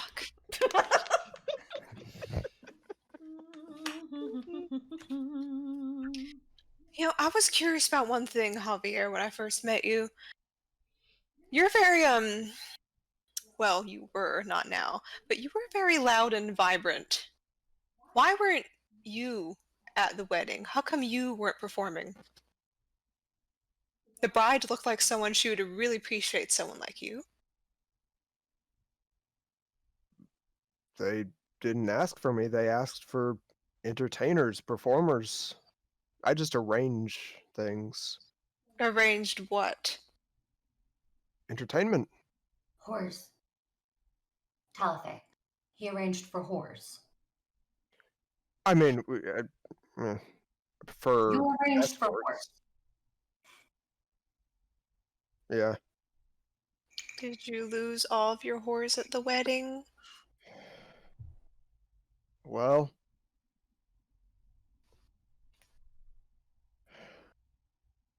I thought maybe the Red Guild had offered them something better, made a better deal with them, and they ran off. But I now, hope that's true. Tell me, what was so important about that wedding? I know why I was there, but why were they there? Feels too convenient that they just show up.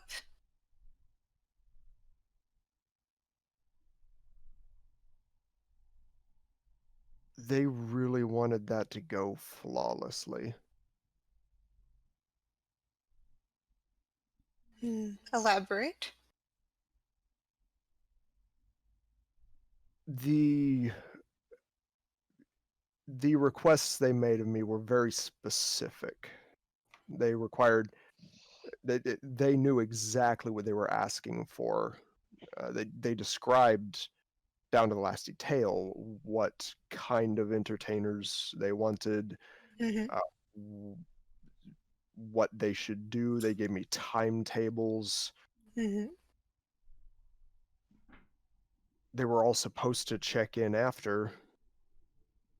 None of them did. So you don't know why they wanted that to go flawlessly. Like I said, they paid good money. I understand. I do actually. I'm not mad at you about that. So you've made a horrible mistake, Javier. Talithe, may I ask him a question? Go right ahead. Why did you fall out of favor with Balgrim? Why did he do this to you? He wanted to know about one of the entertainers at the wedding. Said that they didn't match the description he'd given. Apparently she was someone that he knew. I didn't know about it. I don't even remember sending anyone of that description. What was the description? Well, about he kind of describes the features, and it seems like he's kind of describing someone similar to Talithe. about as tall as her, about hair as long as hers, same color actually, eye color. Yeah. What questions did he ask you about her? Why I had sent her, where I'd found her.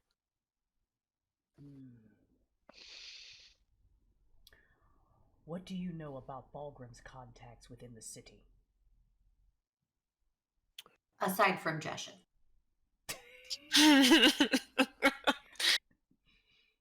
Well,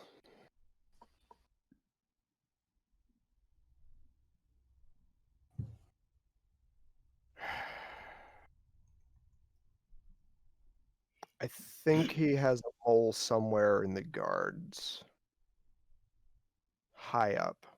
I don't know who. I couldn't find out, but That wouldn't surprise me, Javier. Which district? What color do you know? Was it blue? perhaps, if I were to guess, I'd say probably yellow, but that's just because they're the most easily corruptible. They're not exactly the most. But let's just say I had a few moles of my own among them. Good. You may Do you have prove any yet in the red? useful. Do you have any in the red district? One, I'm not sure how much I can trust him, but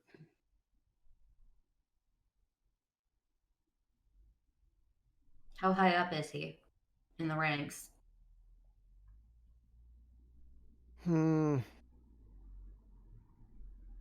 not too high. He's I'm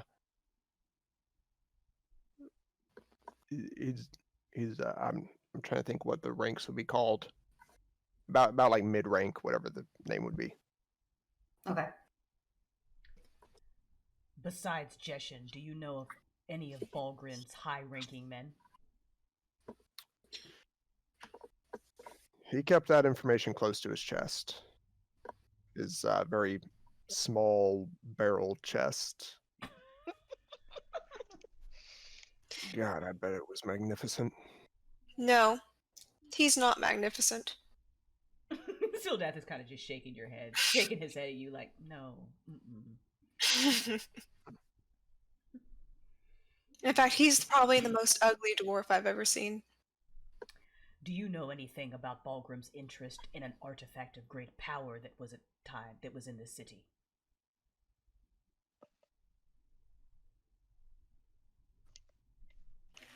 In this city? Yes. An artifact? I wouldn't know anything about. I mean, there's a lot of traders that come by, and maybe someone brought an artifact of some kind, but I don't know how much you know about the city, but it's pretty new. Did he have an interest in a half-elf by the name of Leanna?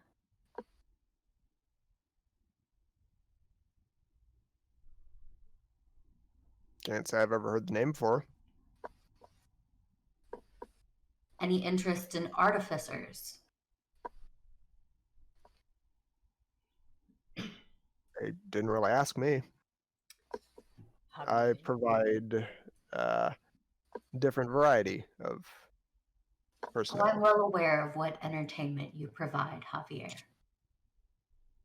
Sildath is going to turn and look at Nethrali, and he's going to say, "You spoke to Jeshem, yes? I did. Did you find out from him who ransacked Liliana's office? He didn't know.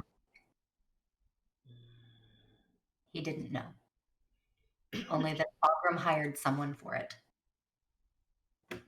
He's going to look back at Javier and he's going to say, "Is this information you could find out for us?" Also, I just realized originally I think Javier had a higher pitched voice than what I've been doing. Meh. He had a more flamboyant voice. It's fine. That's okay, he's been through a lot. Yeah. Yeah. He a little beat up. He's had a rough day. Well, I can put some of my people on it. I don't have many left, but what I do have, I mean, after what Balgrim did, and that creature, look, I have to live in this city too. I don't want that creature running around, especially under Balgrim's control. Has Balgrim met with your other people?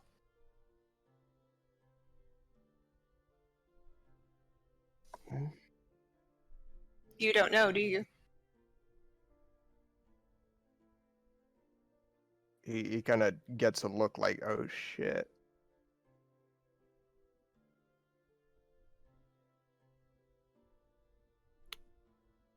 Zildath is going to look at Nethrali and Tokia and say, "He may Tokia's perhaps..." not down there. Sorry, Nethrali and Talathay and say, "He may be useful to us.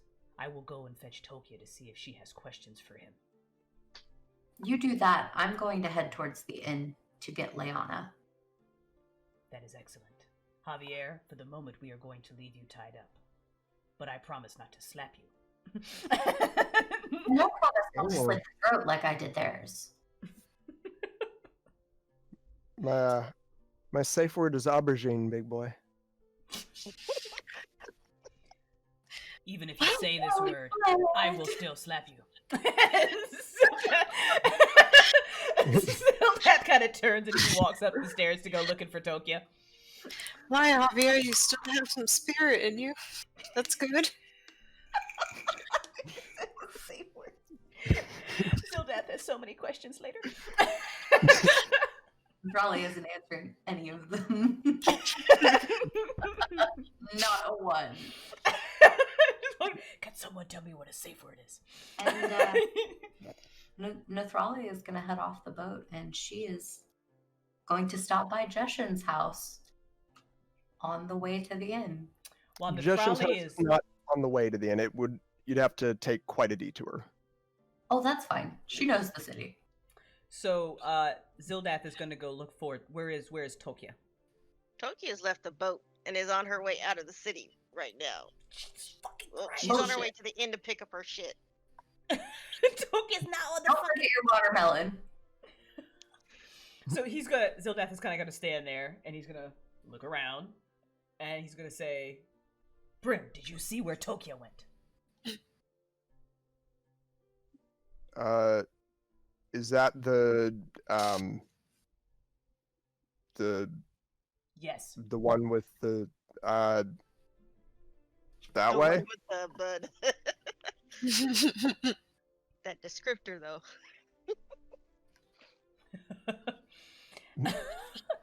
Zildath is kind of going to sigh, and he's going to say, Brim, there is someone below decks, Javier. Please watch him and make sure that he does not get loose. Talithe is with him.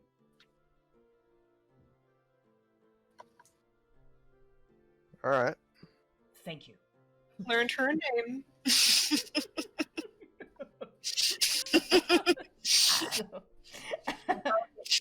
Nathrali's going to stop and ask Devlin if he wants to come with her. I think it would probably be best, yes. He comes with you. She's going to smirk, and she is going to stop by Jeshen's house. Zildath will grab his cloak, and he will go looking through the crowd, but he will head back towards the inn. However long it takes him to get there. I don't know where the fuck where are they? That is an important, good question. You're actually a little bit closer to your inn now. You kind of parked closer to the Blue District, so it would take probably like 15 minutes at a casual pace. Okay.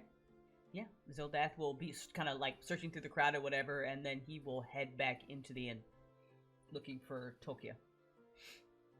All right. Does he see Tokia in the inn?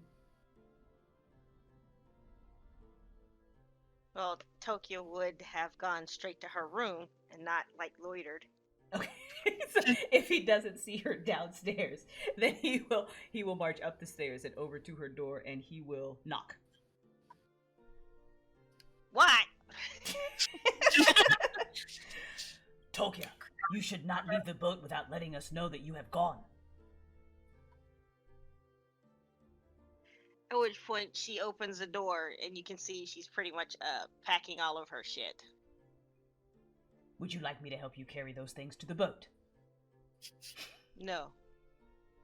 I'm not going to the boat. Zildath kind of like kids his head. Why aren't you coming to the boat? Because I'm tired of people, and I'm tired of this fucking stinking ass city, and I need some time in the woods alone to meditate and think. I can't think here. There's too many fucking noises, and there's too much. And she just kind of like flails her arms at him up and down, and is like, of this. And then she just returns to like stuffing her actual armor into her pack. Zildath is kind of going to stand there for a second, and then he's going to step into the room, and he's going to gently close the door, and he's going to say, Tokia, I do not believe as it is wise for you to be alone. The guild is after all of us now. We have made enemies. I do, however, understand the noise. I attempted to air out a room on the ship. I understand that it was smelly. If you like, we can put you in a different room, and perhaps we can even move the boat out into the water so you can think.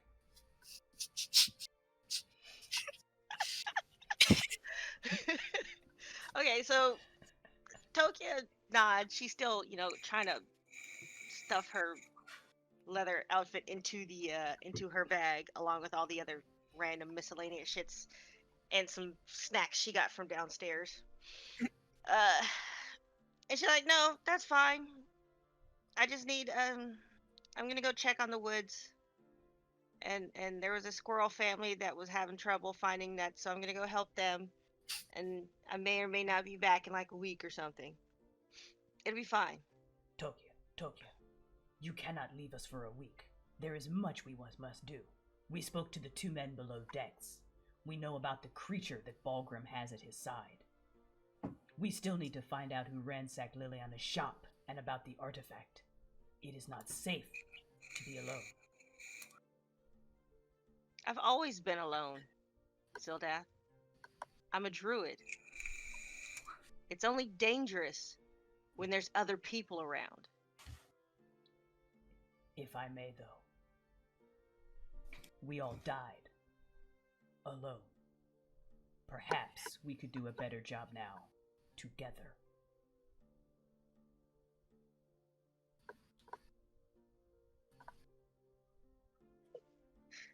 Oh my god.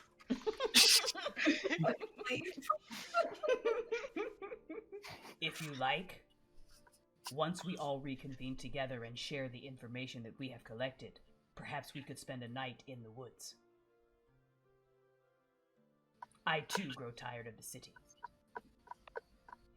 Tokia just sighs and her shoulders kind of slump, and she just turns and looks over her shoulders, and she's like, you do realize that all of us spending a night in the woods is still not alone, right?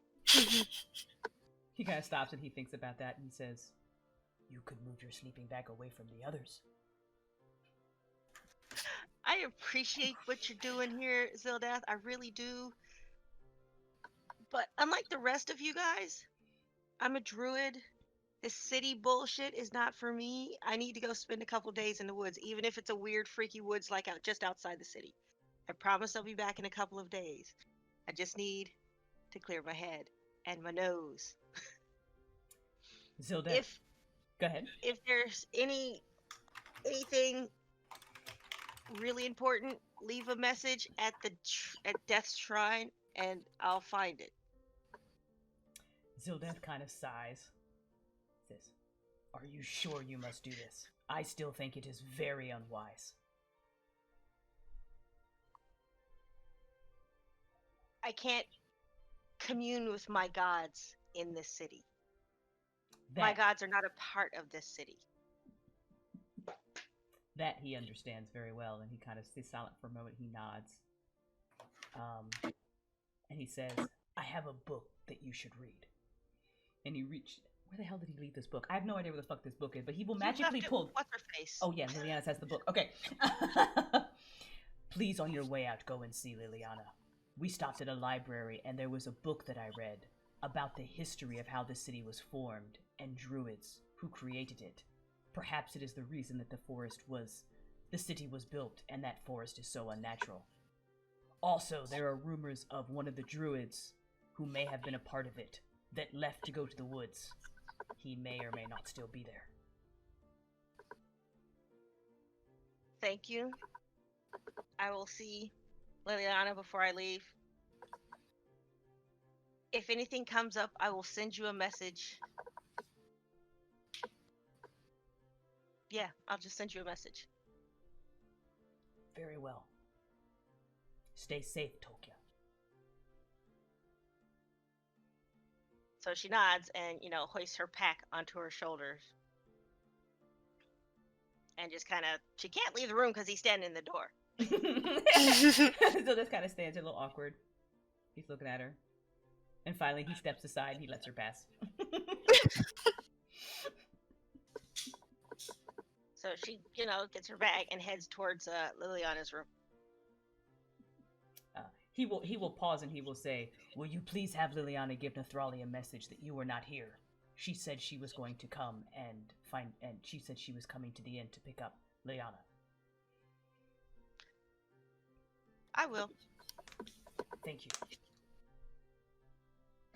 He will stop at his room so he can grab his stuff.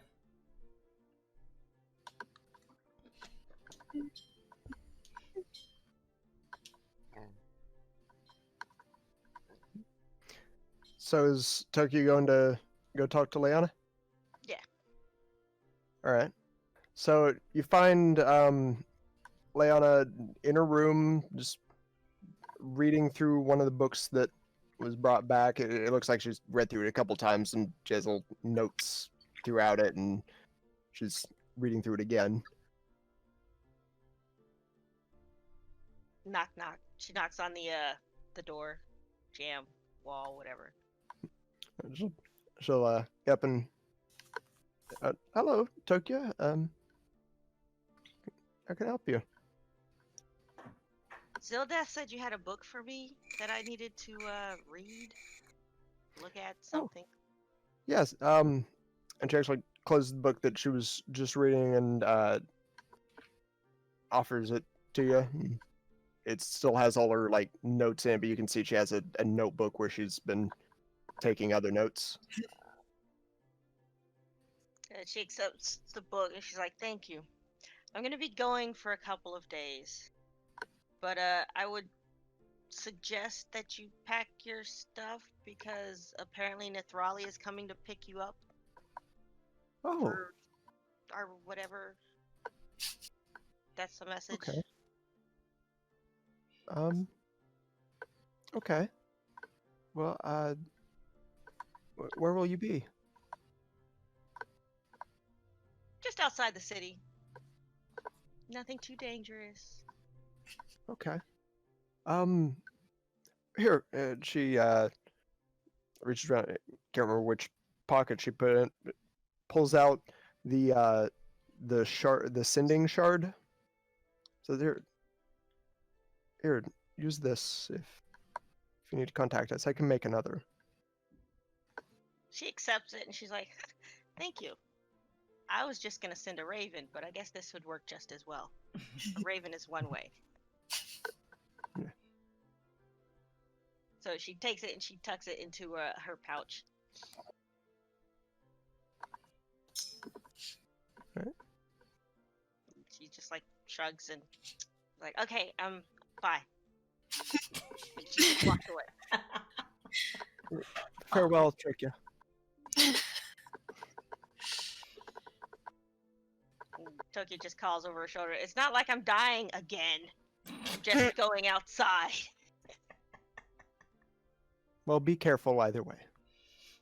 And she goes back in her room and grabs another book.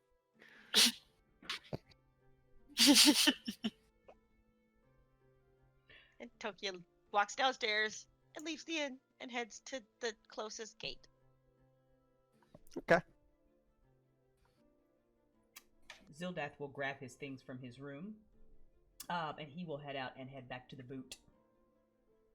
All right. So Zildath, you see that in your room, Leona has at some point while you've been gone placed the children's book that she was reading, or rather, a duplicate of the children's book, because the original was ancient. It was close to falling apart. So it looks like she's actually duplicated the book. She's tried to redraw it. She's not an artist, but she did the best she could to redraw all of the pictures in it so that you would have a version of the book that won't fall apart when you touch it.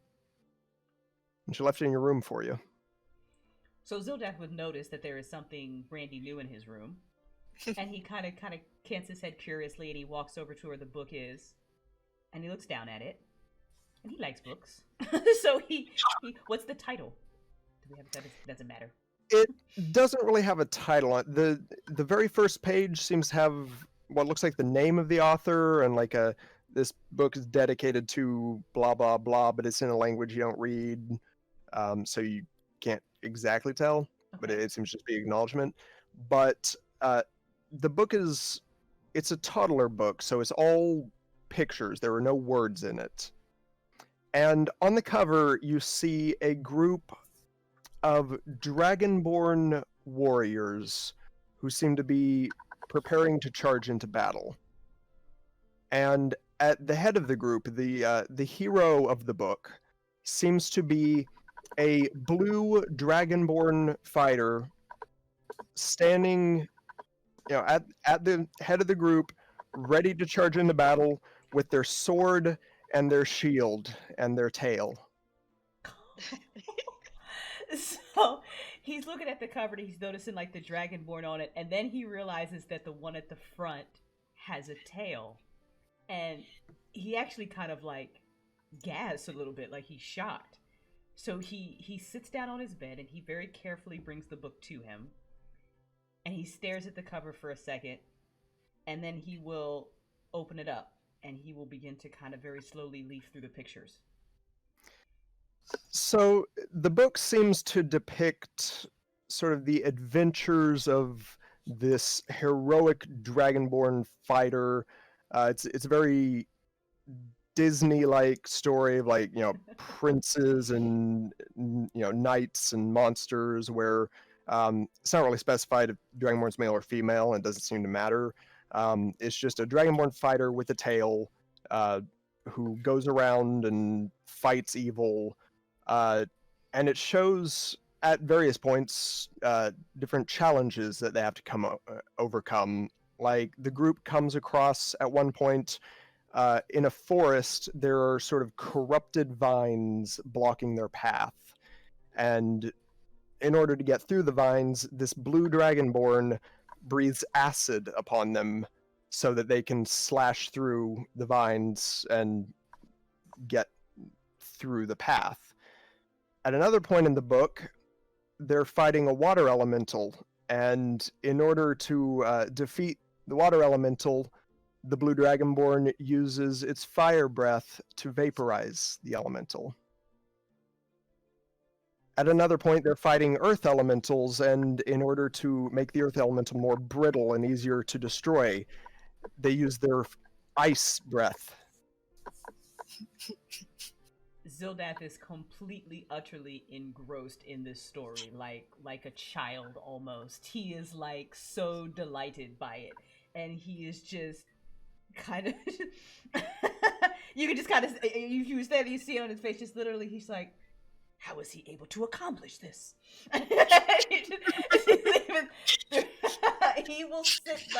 He will literally sit there and finish this entire book. On the very last page of the book, you see what looks like kind of a ceremony in which the hero of the book is being rewarded in some way, or it's some sort of award ceremony, you think, where or maybe it's a rite of passage or coming of age or something, where they're in a room full of dragonborn with tails. And all of the other dragonborn are wearing a very distinctive, long, billowy cloak. And they are giving the hero of the book their own cloak. Zildath will, I mean, he is mesmerized by this picture, because he's never ever seen any stories about a dragonborn that also had a tail like him. Like, he was always led to believe that he was an utter abomination, that he should have been killed at birth, that his only like purpose in life now was to kind of overcome the fact of his like physical deformities by like doing something good in the world. So he is just like, he does not even know what to do with himself right now. Looking at this picture. And then after a moment he kind of just sighs and he goes, "This is a children's story. This is a story for children. What am I doing?" But he'll still kind of smile, and he'll kind of flip back to the author name, curious about that, just kind of memorizing it for his own kind of, and he'll close the book, and he'll just kind of put a very gentle hand on the top of it, like this is now a valued possession that he owns. And he will put it very carefully in his backpack, like very super carefully. And then he will get up and he will knock gently on Liana's door. Oh. Hello, Zildath. Did you find the book? I did. Thank you so much for putting it in my room. It's a very beautiful book. You're welcome. Did you find this in the library? Yes, I suspect they probably didn't quite know what they had. It's very old, and she actually grabs the original and it looks like it's about to fall apart, but she's used to working with things that are very delicate. I suspect they didn't quite know what it was, or it would have cost a lot more. It seems to be over 1,000 years old.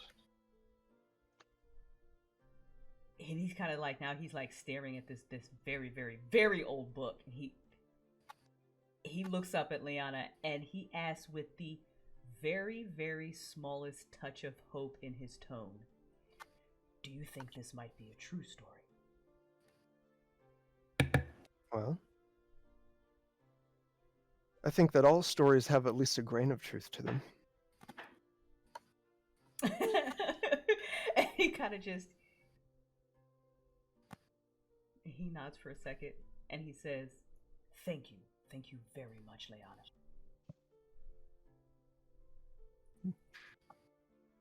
We are still trying to discover what happened to your shop. Nathrali will be by soon to collect you. We have a safer place to stay. Yes, Toki had mentioned that. Something about a boat? Yes, we stole a boat.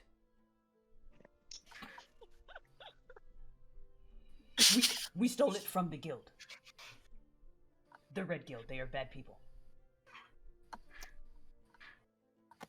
Okay.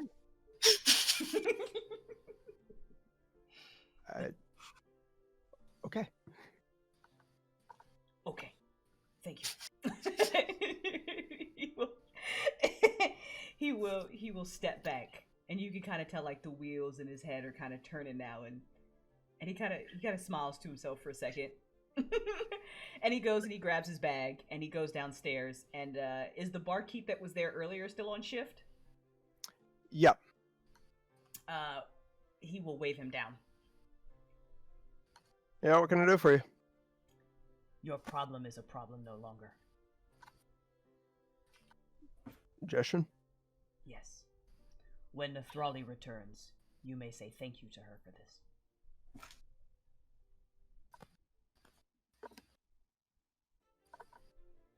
Thank you. I'll be sure to do that. If you would be so kind. My friend is in that room upstairs. Ensure that nothing happens to her. Someone will be by to collect her very shortly. On my honor. Thank you, good sir.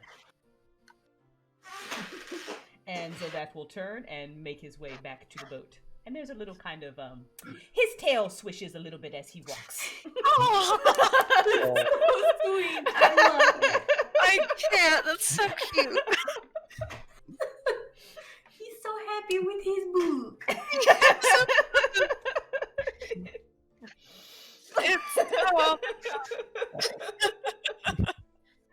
Hi, Ends, we love you. It may be time for a break. It is. I was Yeah, about to say, yeah. I got you too, yeah. And get Yep. more fuel for wedding talk. Yeah, I need more water. I'm out. All right, guys. We are going to take a 5-minute break. All you beautiful people in chat, stand up, stretch, twerk, do your thing, grab a pup pillow, get your drink. Because the game is, every time somebody says wedding, you drink. So we will be right Finishing my back. Right now. We'll be right back. Well, hello. This is Nathrali. Don't forget to drop a like, leave us a comment, and subscribe. Oh, and if you could, click the little bell icon so you know when the new episodes are up.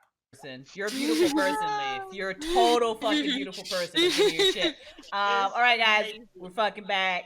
I can't see chat yet because my laptop's being a bitch, but it's cool. I'll fix it while we're fucking RPing.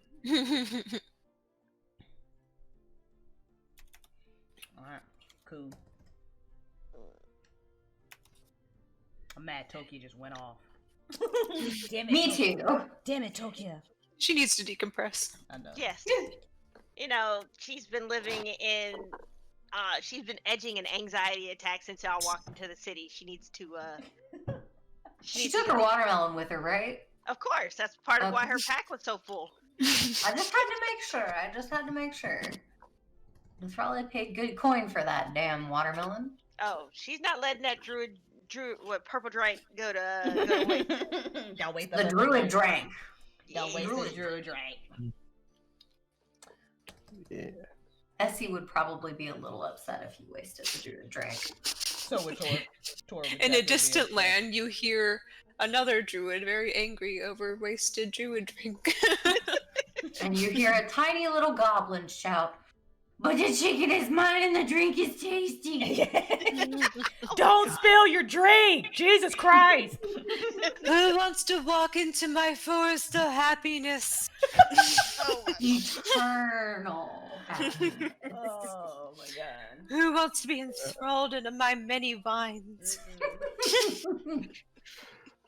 I love you guys Jesse so gonna much. tell us about her sleazy sex stories because Tor's about. Tor wants all the sleazy sex stories, by the way. Not surprising. Mhm. Bo's just gonna be in the corner like, shut the fuck. She's gonna buy him something pretty for Bo's hard work. Bo's just gonna be sitting there like, yeah, I've done that. I haven't done that. I've done that. He's just gonna be thinking through them. He's not gonna say any of this out loud. I'm a half orc. You know what they say? Wink, wink. Everything's proportional. Oh my. He's 7 foot tall. I I'm mean- just saying. You Yeah. gotta climb that wall. That's Tor climbed that tall wall. drinking Oops, I water. said it. Once you Lord. I fucking love you, Lee. Oh my god. Damn. You Uh, are a Well, precious now. being. Demonetized. Oh, if that's what demonetizes it. I know. We're long overdue. I mean, I'm pretty sure Nathrali slit like 3 throats on this day. So far, yeah. No, wait, 2 throats, and she charcoaled Two throats, somebody. charcoal the dude, and whatever she Digestion, did, 2 digestion. dudes. Mm-hmm. Yeah, so a total of 4 Yeah. corpses. Yep. It's a good day for It's- Nathrali. It is. She regrets none of it. They deserved it. They all suck, yeah. They They they did. Yeah. heel hauled her, so Yeah. you know. It's all good. I have 8 my Oreos. I'm happy. by the way, I'm not sure if I had said it correctly. The religious symbol that she found in the captain's chest, it would have been religious symbol of the same religious symbol as Nathrali has. Did I say that correctly? Mm-hmm. All right. Mhm. I wasn't sure if I'd said that because after I said it, I was like, wait, did I say that correctly or? You absolutely did. All right, because it wasn't like the thing the captain of the guard or whatever. That it wasn't that. It was. Oh no. I took it to mean exactly what you meant it as. Okay. I don't know if the ash one counts as a corpse or was it not fully disintegrated. I mean, I could see. It was solid enough to get thrown into the river? Yeah. Yeah. Yeah, it was pretty charred, but it was in one Crispy piece. fried. It's been the fire Yeah. too long. Yeah. God, Yeah. It was like a Tolkien, piece of Zilda burnt spent popcorn. all that time airing out that room for you. That was So- That is very, very sweet. Tokyo will appreciate it later when she comes back. But right now, she's just having like a Mm. thing. she's off helping some squirrels find a nut. Yeah. Nope, Find I the can't great read that. great acorn. acorn. Yeah. Well, Find the great acorn. There we go. That's Mhm. much better. Jesus I'm gonna Christ, leave. Oh my god. Semi-charred not alive. Oh no, there was no semi-charred. He was full charred. Okay. We call that Cajun style around here. Mm-hmm. Mm-hmm. Put some- Blackened chicken. Put some Tonys on it. There you go. Okay, so So, Nathrali was going to Justin's house. mm-hmm. And she's gonna try and pick the lock again. I love So- her determination. As you're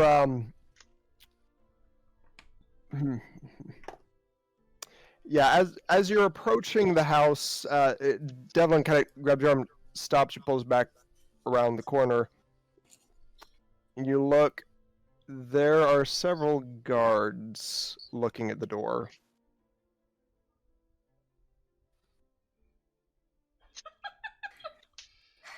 Damn you, Hess. Nathrali's gonna sigh, and she's just gonna turn around. She's gonna head towards the Red District to talk to Whitaker then. Okay. And the rest of you, while she's walking around, you'd have gotten to the inn about the time that she'd have gotten to Justin's house. So you'd probably be... So Zildath would have done his stuff at the inn and then be walking back to the boat. Talathe remained on the ship with Javier. And I guess Brim as well.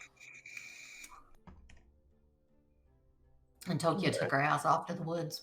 Hey. Isn't there a rule about never splitting up the party? There is, That yeah. rule went out the window when some of us went to go try and fire blast the door. It's absolutely not my fault that Tokyo didn't notice that Nathrali left, because Nathrali was not quiet about her departure. So that's on Tokyo, not Nathrali.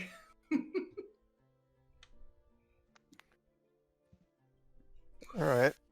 So, it would take you, let's see, to get from there, it'd probably take you about twice as long to get over to Whitaker's as from them to, like, back to the ship. So they'd be back to the ship first. Mhm. Okay. And you'd be, like, just past the docks on your way to Whitaker's. So when Zildath gets back to the ship, he will immediately go below decks to check on Talathe. What's going on down there? She's still it's funny when after they left, instead of standing over Javier like she was when she was interrogating him, she sits down cross-legged beside him and just looks at him and says, "Sorry, I kicked you."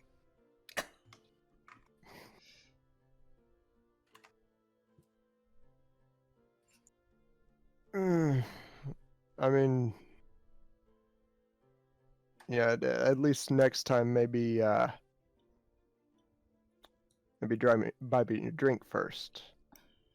I thought I wasn't your type. We do have 2 rather large men on the ship if you're interested, though. Not those guys, they're dead. I mean, Zelda you know, hasn't thrown the bodies off the ship yet.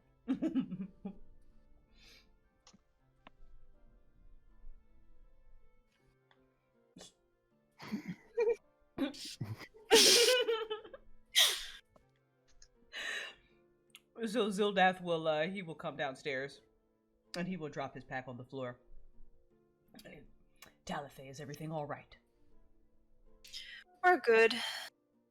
We are, Nothing's happened. we are very close to the inn. If you would like to go back and get your things, I will escort you. I should. I have some clothes and some odds and ends I'd like to get, and my backpack. Yeah. He looks over at Javier. I assume you will not cause trouble. He kind of wiggles and shows his hand still tied. We can talk more when I get back. I have a little bit more question to ask, but you're fine. I mean, you guys got me out of some trouble there, so more than a little trouble. I'd be dead. You're... I can't even begin to explain how lucky you are. Don't I know it? Zildath, go ahead. One thing first, did the guild approach you with an opportunity, or were you the wandering soul looking for an opportunity?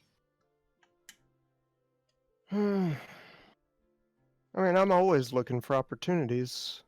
I didn't know it was the guild I was talking to, but I found someone looking to hire and introduced me to the guild. It's good money, so I didn't argue. Ain't that the truth? So she just turns around and starts walking out. Zildath takes a flask out of his pack, and he offers it to. It's just water. He offers it to Javier and lets him drink it. Thank you. I've been tied up for I don't know how long. Zildad kind of slaps him on the shoulder and he says, "Pain breeds character." He puts the flask back in his pack. And he will escort Talathay back out. So you ended up slapping about where the hole had been. You see a mix of pain and pleasure. Oh god. Oh my god! Zildath only saw the pain. He is very confused by the pleasure. Safe word. Aubergine. He did tell you her safe word, so.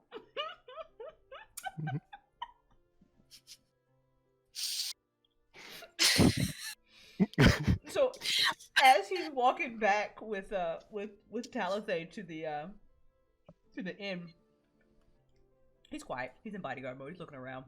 He says to her, "Do you think some children's tales could be true?"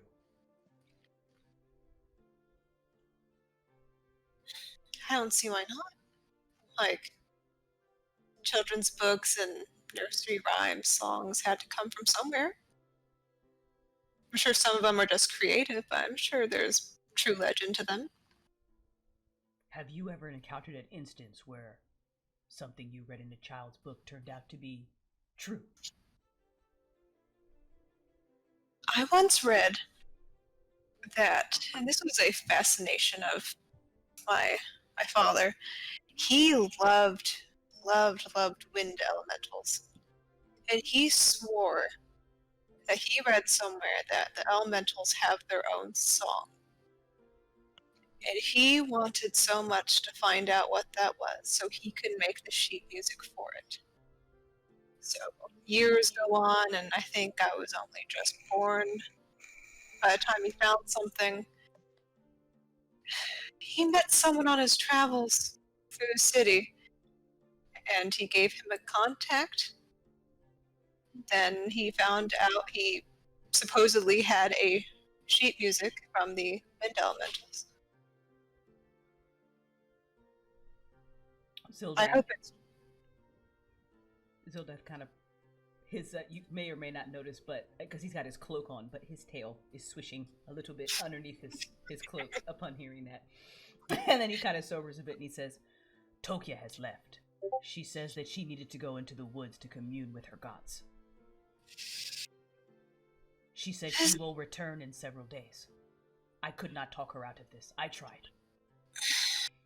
Well...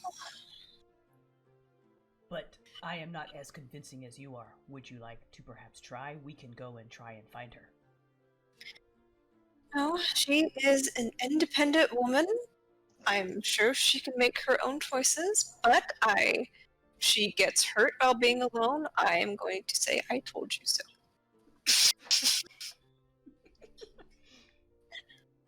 I suppose that is fair. He will fall into silence as they continue on towards the inn. I wish I had that sheet music. I feel like that sheet music would be very beautiful. Where is it? So she pauses for a second. All she says is, "Just got lost." That is unfortunate. Could we find it? I am very good at investigating. Maybe we could find another sheet music. You can kind of tell that he's making a mental note.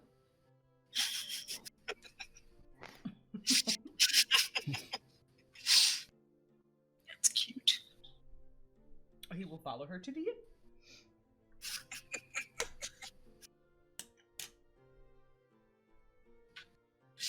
Has a Nethrali arrived to the inn? I'm not going to the inn. She goes somewhere else. Oh, you had to collect Leona. Not yet. She took a detour. Mm-hmm. She's taking Just the kind of scenic route. bouncing around the city, going everywhere but the inn. So, after a little bit, you'd arrive at the house of Old Man Whitaker. Nethrali's gonna kind of look down at herself and she's gonna sigh. and she's gonna brush a little bit of the dirt off because she couldn't get all of it off at Yanni's, so she's gonna brush a little bit more of it off as best she can. And Don't you have prestidigitation? yes, but no more spell slots for the day, and I'm not willing to use my last sorcerer point for that. It's a cantrip. Oh, is it? Mm-hmm. Yeah. You just like clean yourself off with it. Oh, okay. Well, then I'll do that. Hold on. Where is it? Why is it not in my cantrips? Did you not pick it? Yeah, no, I definitely picked it. I remember her saying last night when I was asking her what cantrip she had. She said it. Yeah. Yeah.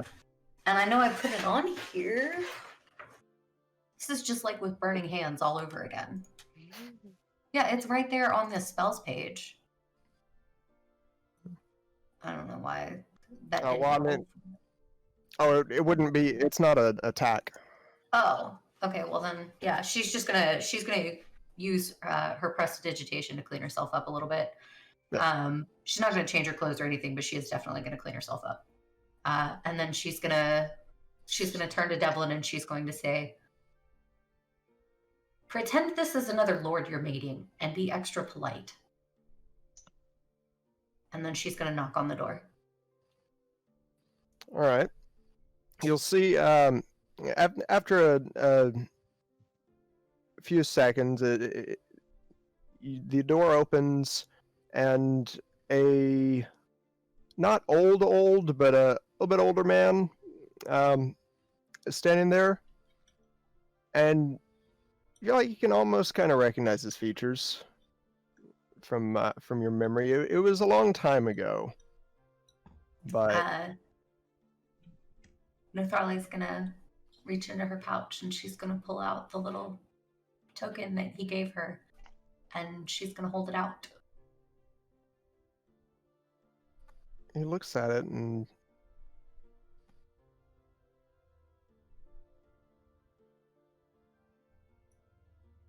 is it you? Wow. How many years has it been? Almost 20. Time flies. Please come in, Lord Rake. It's good to see you too. Please come in. And he, Nathrali's just gonna kind of look at Devlin for a second, and then she's gonna follow him in. all right. So you go in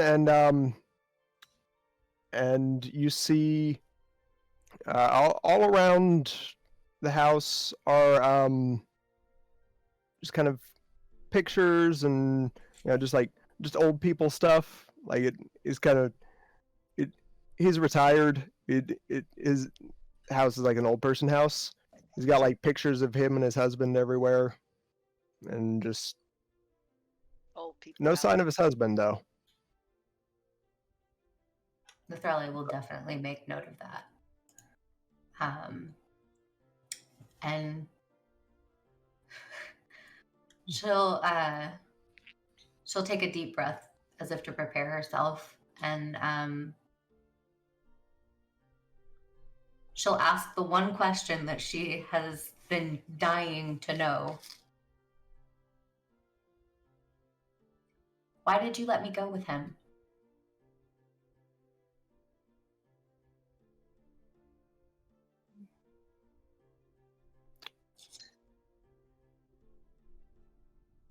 I owed him quite a few favors, and I knew he'd take good care of you.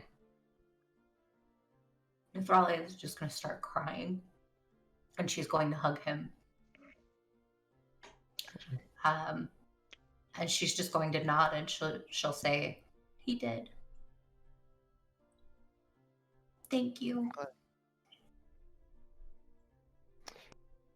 And while you're in there, roll a perception. I swear to God. I was thinking the same thing. Woo! Nat 20. Fucking You nat see- 20. You see it just sitting in a corner on kind of on a pile of stuff. you almost miss it, but you just see it, the same religious symbol.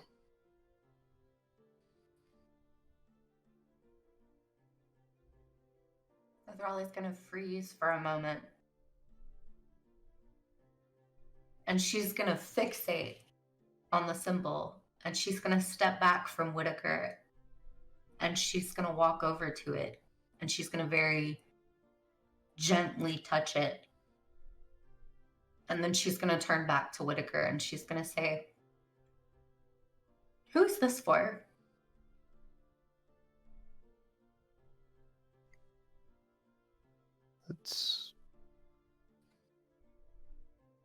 Well, that's mine. It's the symbol of what's the name? I'm looking it up. What's the name? I'm looking for it. Swear to God, I wrote it down. Oh my God. I'm sorry. Line. I know I wrote the name down too, but it's not in front of me. Here, let me. Oh fuck, where is it?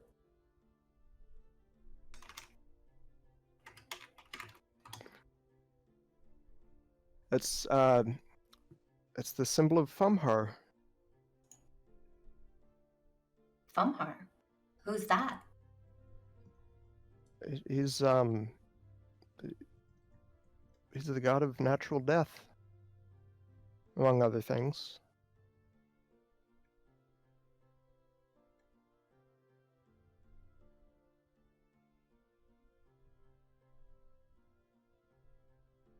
You worship one of the lords of the dead? Yes.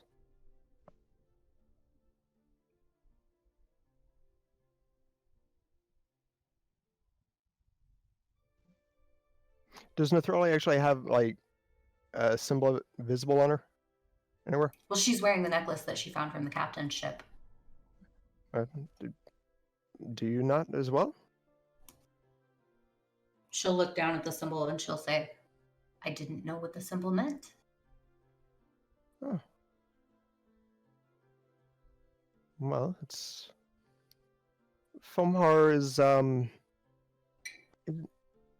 he's one of the lesser gods of death. He presides over natural death.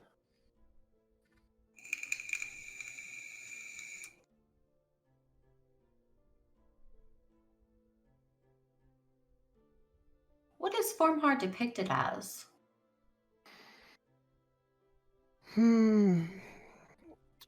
His appearance sometimes varies, but mostly half-elf.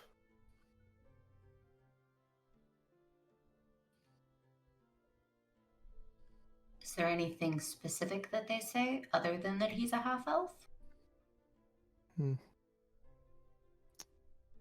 say he has very distinctive eyes. What color are they? I was worried you were going to ask that because I don't remember what you said. Color of autumn. They were It was color like- of autumn. Yellow amber. Autumn, yeah. Well, they say they're the color of autumn. Oh. Have you seen my father recently? Not in several years.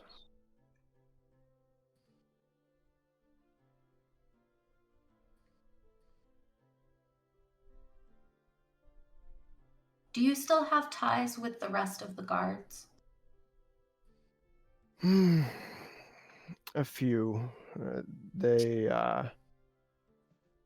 several years back, they didn't appreciate my way of handling things. They thought I was not tough enough on criminals. The new captain of the guard took a tougher stance. I was so you injured. mean he didn't question them? He just beat them? I wasn't going to say it like that, but yes. I was injured in a brawl with some thugs, and they used that as an excuse to give me an honorable discharge. It might have been in your favor. How so? There are some very unusual things happening in this town right now. There are people disappearing. The urchin children tell me that there's a monster that lurks the streets at night. I've heard that an organization called the Red Guild has ties to the guards. At the mention of the Red Guild, you're grown. I was worried they were going to move into town at some point.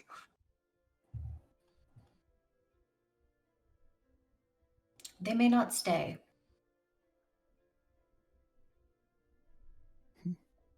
I hope not. Me too. Have you heard of anything unusual other than a wedding recently? Fuck. I'm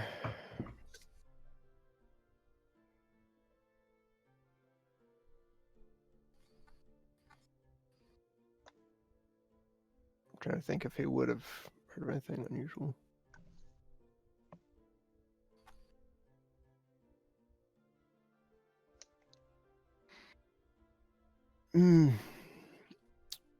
One of my contacts mentioned that some of the guards have been on edge lately, but I presume it's probably due to the Red Guild.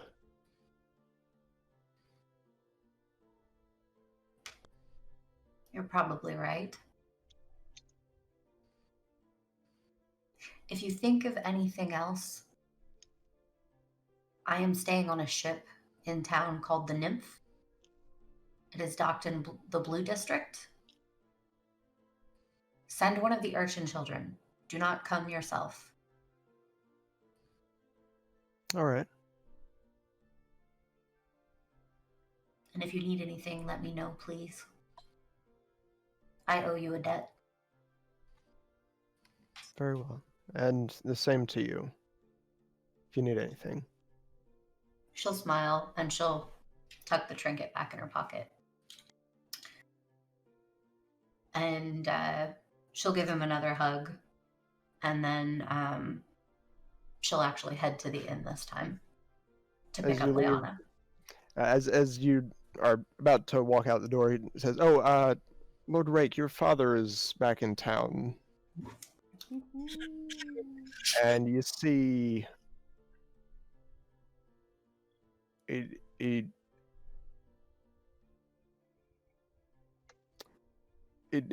kind of shocked and then composes himself and thank you.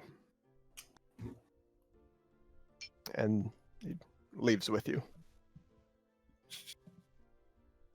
Noticing his discomfort, Mithrali will ask, "Is this something we need to discuss?"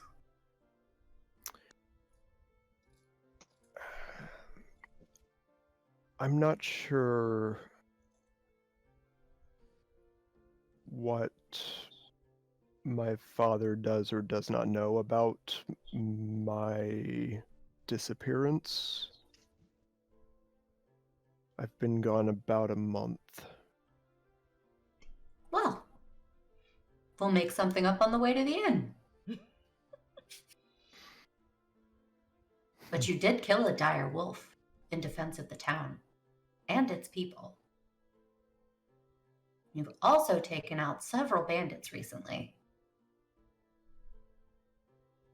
True. And I was there for it. So if necessary, I can come with you and tell him the story. Perhaps we should save it for another day. We should. Oh, I didn't mean today. We need to go get Liana. Yeah, we need to do that. she's gonna like nudge him in the back with her tail and grab his hand and proceed to the end. All right. When you get to the end, Leanna's already packed and ready to go. Nathrali's gonna grab her stuff out of the room, and then she's gonna go back down and flag down the bartender. He is very grateful for not having to deal with Jeshin anymore, and he actually, well, he'll at least offer you a refund on your whole, like, all the gold he spent on the rooms. That's a lot of gold.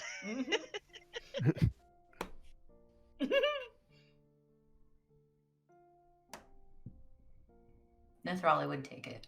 All right.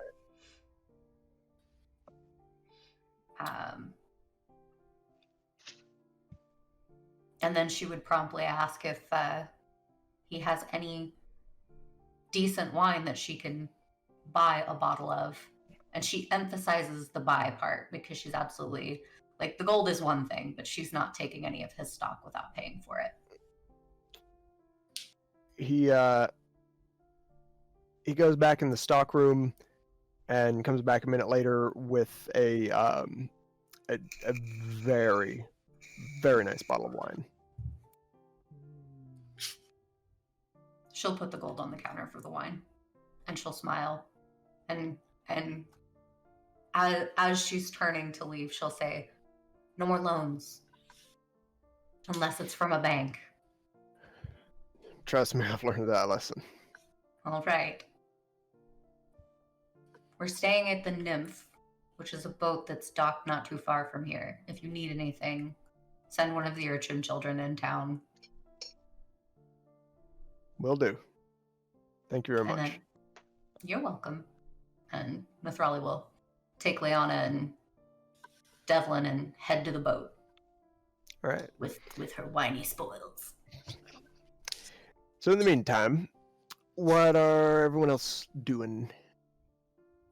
So after Talathe got her stuff and they returned to the boat, Zildath went down into the hold where all the dead bodies and shit are, and poor Javier. And he would have proceeded to get rid of the bodies. And he's mopping up the blood while Talathe does whatever Talathe does. All right. What's Talathe doing? She is actually, where's that shit? There we go. She is up at the very top, and she would be just chilling at the very end, like the nose of the ship, leaning against the railing, just not people watching, just looking at her surroundings, and all while tuning her violin, because it had gotten drastically out of tune in the last couple days. All right. And what's Tokyo doing out in the wilderness? Depends. How long has it been? Like, what time is it in the day? I'd say it's mid-afternoon.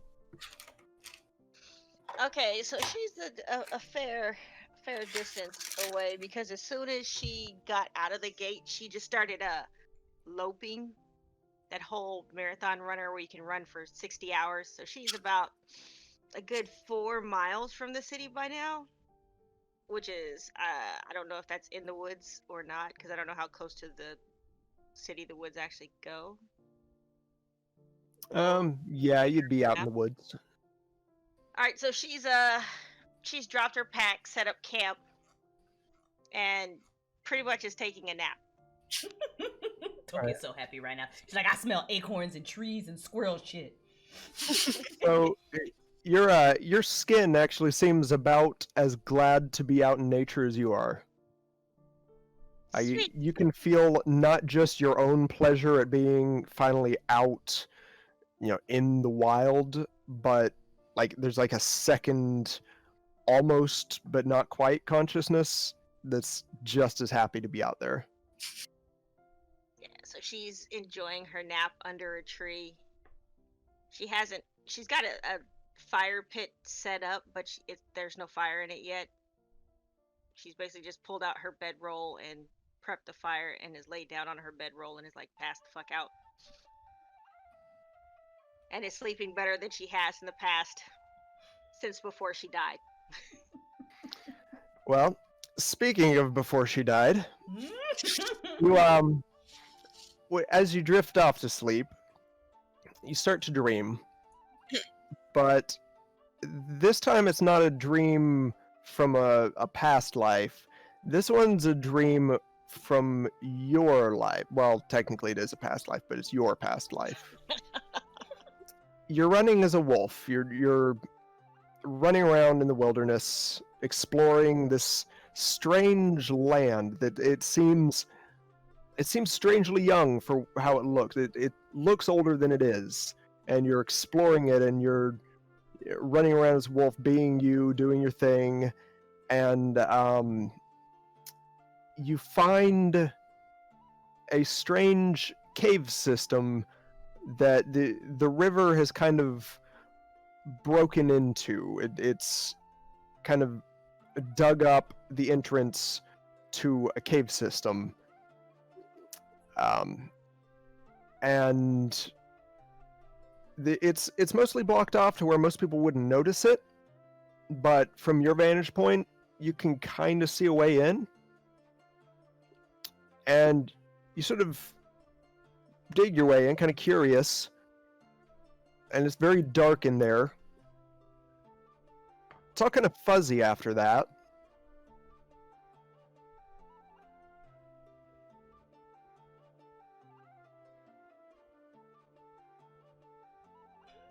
Okay, so Tokyo wakes up with like a jump. Is like, and she looks around and realizes that she's in the woods, and so she calms down. But she stretches, does that whole "oh my god, this is the best sleep ever" stretch, where like her shoulders and her elbows and her knees all pop, and her shoulders just drop down from near her ears where they were just hovering, and she just kind of looks around and listens for a minute, and then she just kind of turns into a wolf and runs off for reasons to go explore. All right. Are you looking for anything in particular, or just running randomly? She's looking to see if she can find a cave that was half dug up by a wolf before it went fuzzy. So you run around for a little bit, and certain landmarks look kind of familiar, and you find a spot along the river. It looks very familiar, and just kind of trying to remember what you saw in the dream. You think you found the spot where you had dug into it, but it doesn't look like anyone's dug here. It looks completely untouched. You don't even see the thing you saw in your dream, which was the, seeming entrance.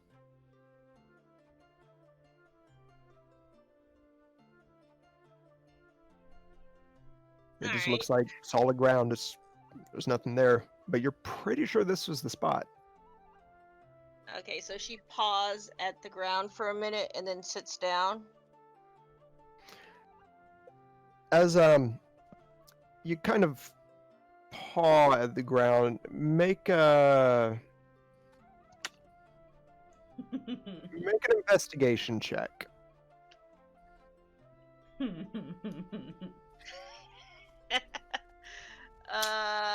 that? What is investigation? D20 plus your investigation modifier. You can just click on it if you did the that thing in the roll 20. Yeah. I don't think I Yeah, have if it's in the roll. investigation. You can still just click on it; it'll roll it for you with whatever stat bonuses you've got.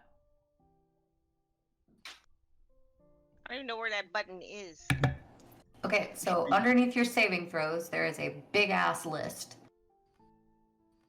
And it says skills, and investigation is under intimidation. Click it. Woot! Yeah. And you got a 12. Alright.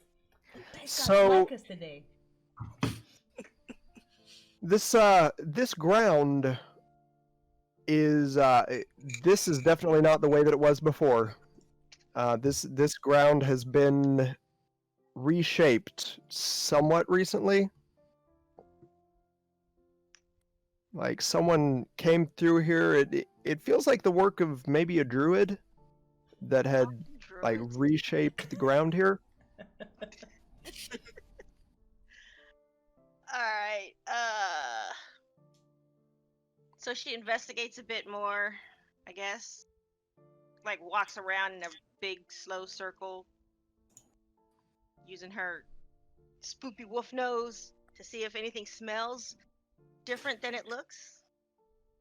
It's roll a perception with advantage. All right. So just roll perception and then it'll give you 2 numbers and you take the higher one. Hey, it wasn't 2 1s, okay? I'm quite happy it wasn't Could be too worse. much. Alright. So, are you using any inspiration or anything? Or- Yeah, I'm gonna use an inspiration point. So click it again. So perception. Nice. Yeah, take the 20, take the 20. I'm gonna take the big one. It's 20. All right. So, someone was here not too long ago. You think probably few days.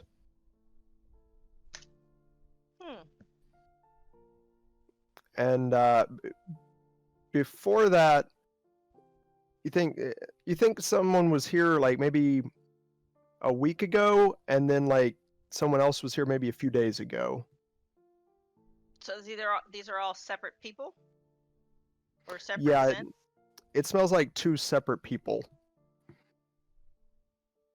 and Okay. one of them smells kind of not bad in the way that everyone else, like everyone in the city smells bad because they smell bad, but this person smells bad as in like bad, like Sick. no, like mean bad, not nasty bad. Mm.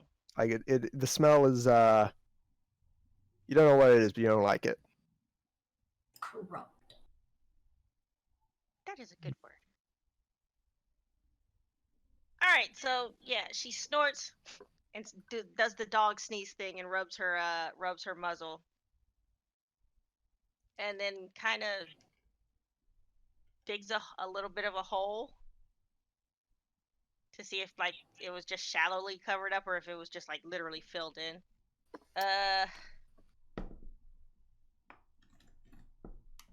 So you kind of dig down a little bit, and about how long are you gonna dig, or how deep are you trying to dig it? Not very deep. It's only like maybe. I mean, she's a dog, so I guess maybe 8 inches. It's only like a cursory kind of dig, and run off. So you dig in. You dig in a little bit, and you kind of it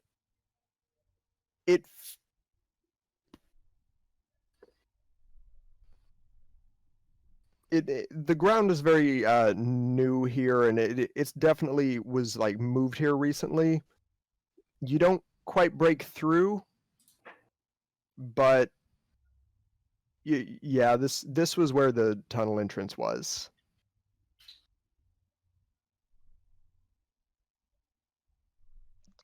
Okay. So yeah, Tokia stops digging and looks around, and then just kind of runs off into the woods, not quite making a beeline to her camp, but just like if anybody was watching, it would just look like she got the scent of a rabbit and ran off after it, kind of thing. Yeah. So now she's just running around in the woods, being a wolf. All right.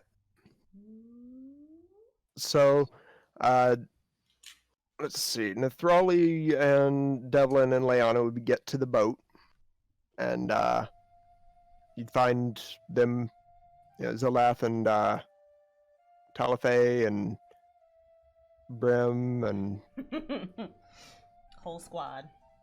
yeah. What you doing? Nathrali's gonna go drop her shit in the captain's cabin.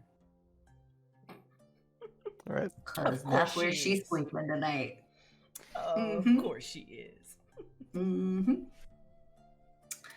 And then she's gonna go down and she's gonna talk to Javier. Zildath has finished mopping up the blood, and he is sitting there with a quill and a piece of parchment in hand. He is making a list of things that need to be done. Right. And he looks up as you as Nathrali comes down into the hold, and he says to her, "Tokia has left us. She has gone into the woods for several days. She said she needed to commune with her gods." All right. Well, nothing we can do about that. I tried to talk her out of it, but I could not. Well, she's entitled to some free time. Leanna says, I sent the sending shard with her, so she can contact us. Oh, good. I still have the other one. That is very Good. handy. Nathrali, you made a detour before you went to the inn. Is everything all right? Everything's fine. Zildath just looks at her for a moment. He doesn't say anything else, and he goes back to making his list. Zildath remembers. You'll have to remember this. Mm-hmm.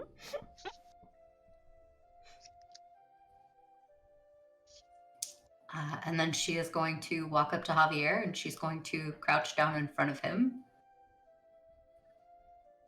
And she's going to ask him, "Do you know who Jeshen's contacts are in the town?"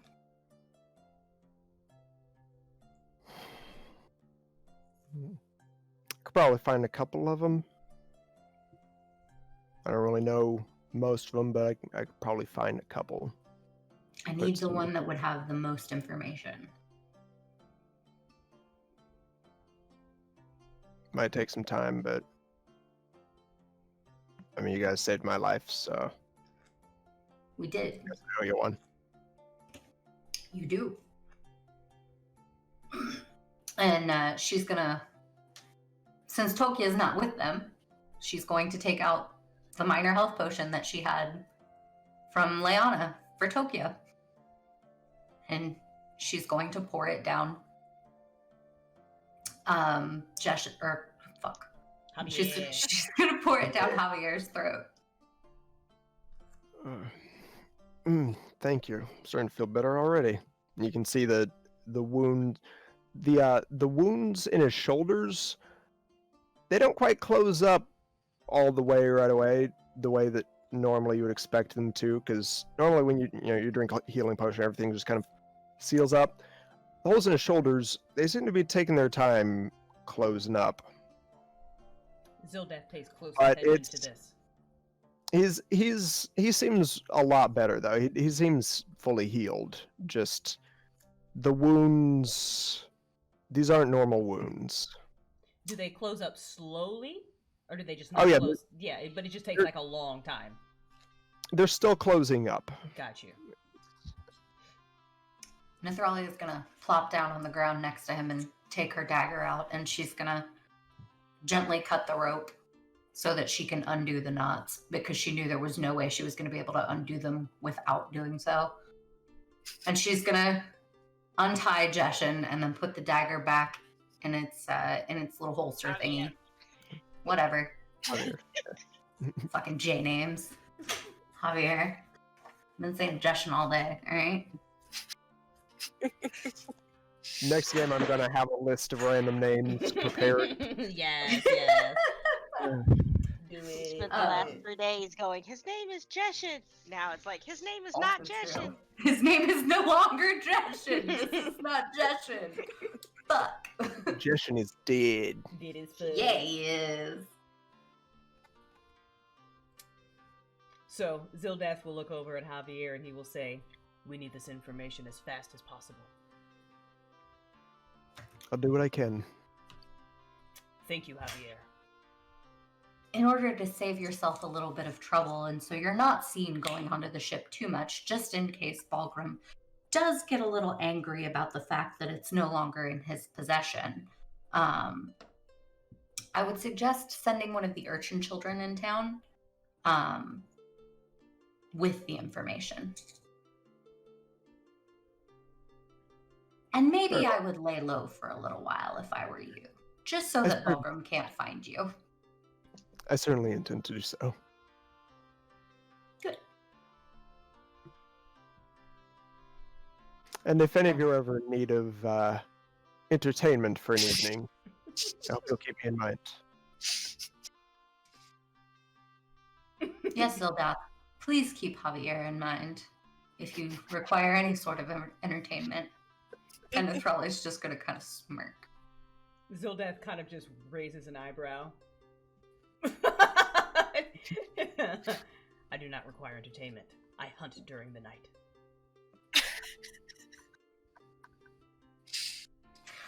Nathrali is just going to crack up at the double entendre that she is quite certain Zildath had no idea he was making. None whatsoever. And she's going to turn to Javier and say, I don't think he's much, I don't think you should pin much hope on that one. Hard to get, I understand. Something like that. Yes. Zildath is looking between the two of them, quite confused. Nathrali is just gonna pick herself up off the floor and dust herself off a little bit, and she's gonna turn to Leona and say, "Thank you for the potions. They were exceptionally handy." Of course, I only wish I had my tools so I could make more. But perhaps we'll find some. What type of Well, if we tools need- do you require, Liliana? Alchemy kit, bottles, pipes, tubing. Zildath stands up and he goes over to his pack and he removes an alchemist toolkit. Will this do? Wow. Yes, I believe so. Which room on the ship would you like to stay in? I will place it there. Oh, just wherever I can fit. I'm fine with anywhere. Okay, so he will get up and he will go upstairs and he will find one of the empty rooms on the ship and he will put the alchemy toolkit in there for her. Okay. Nathrali is gonna smile at Leona and she's gonna say, "Did you find anything else interesting while you were at the library?"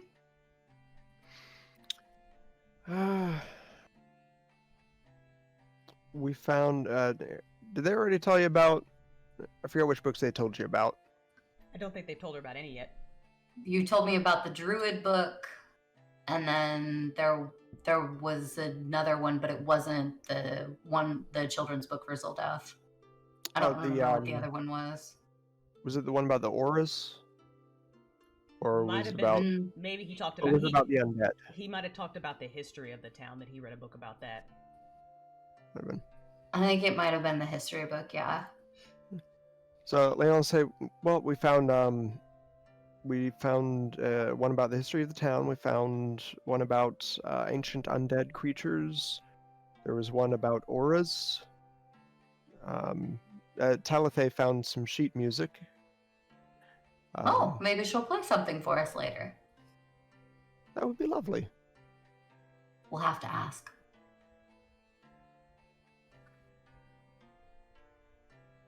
And then Nathrali will smile and she'll pat Leona on the shoulder and she'll head upstairs. Because she's looking for Brim now. Brim's just hanging out up on the deck, doing ship stuff. I don't know, insert whatever. Out of character, I don't know what ship stuff he's doing. He's keeping himself busy. Something like that. He doing a thing. He doing a thing. Boat cleaning. It's mostly what you do on a boat. He might be kind of mopping up after the charred remains of that one. In fact, yeah, he'd probably be in there mopping up. Nathrali's gonna see what he's doing and she's gonna smirk to herself a little bit. Because she is absolutely pleased with herself for actually being able to follow through on the thread that she made. And she'll clear her throat so that Brim knows she's in the room. Well, wasn't quite what I expected, but this works too, I guess. Oh, that's not Jeshin. That was the guard you told me about. Yeah, that's this is Brim. No, I know. She's telling him that. That's what she was saying to him. Oh no. Oh no, I know. Yeah. I meant the ship. The didn't quite expect we'd be running off with the ship today. Well, life's more interesting when you don't always know what's coming. Don't you think? True. That's why I became a guard in the first place. I wanted to be an adventurer, but that life wasn't meant for me, I guess. You have to be a little more honest in order to be an adventurer, Brim. Maybe. Maybe. Fair enough. I'm going to ask you to repay the favor that I did for you earlier. I need information. And this time you're actually going to tell me everything you know. Who in this town works most with Jeshin?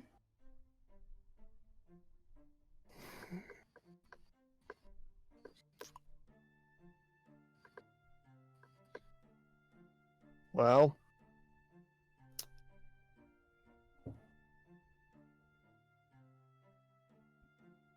he's got quite a few contacts around town that he has to do his dirty work. I can point out some of the lower level employees, but I've always suspected, and normally I wouldn't tell you this, but at this point they want me to just as much as you. Always suspected he's in good with someone in the guards.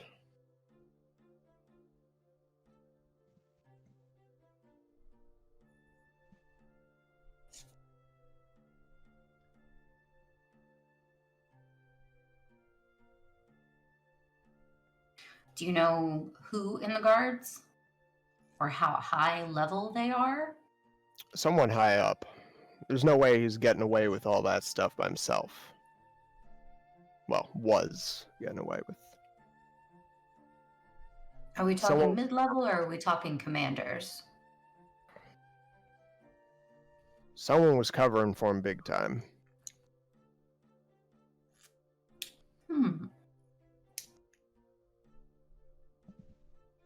Do you know anyone? Go ahead. Have you heard about his house? That thing's a bunker. No way he got that himself. You don't say. There's got to be someone supplying him and looking the other way. I imagine you would be correct in that assumption. It did seem rather well defended earlier today. He gives you kind of a confused look.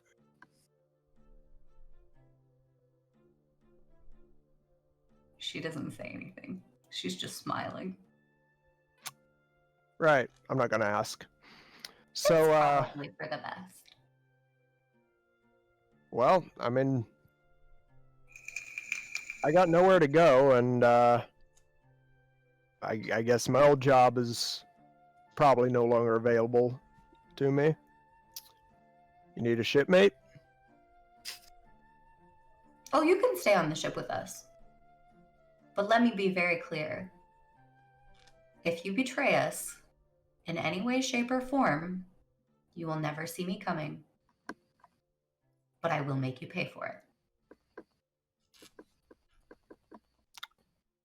I believe you. That's probably a good thing. Thank you for cleaning up my mess, by the way. Not the worst I've seen. You ever seen what happens when someone swallows an explosive device? Not what I can imagine. Not yet. It's not pretty. I would imagine not. What the fuck? I saw that.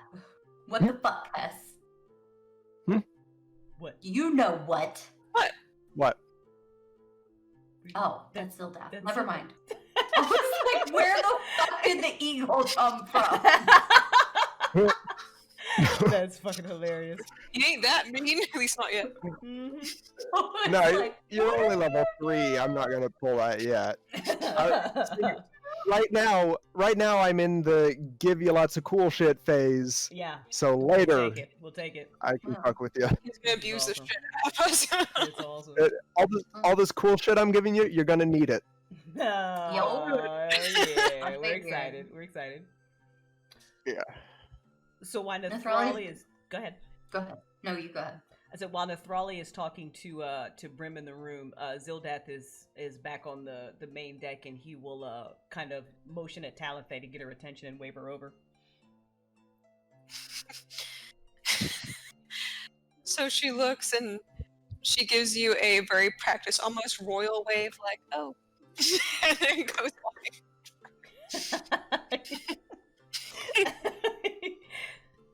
Ooh, so he says to her, we have released Javier to go and get us information, which he will relay back from via urchin children. He's leaving the boat? Yes, would you like to speak to him before he goes? No, just hope he doesn't get killed, that's all. Hopefully he is smart enough to be careful.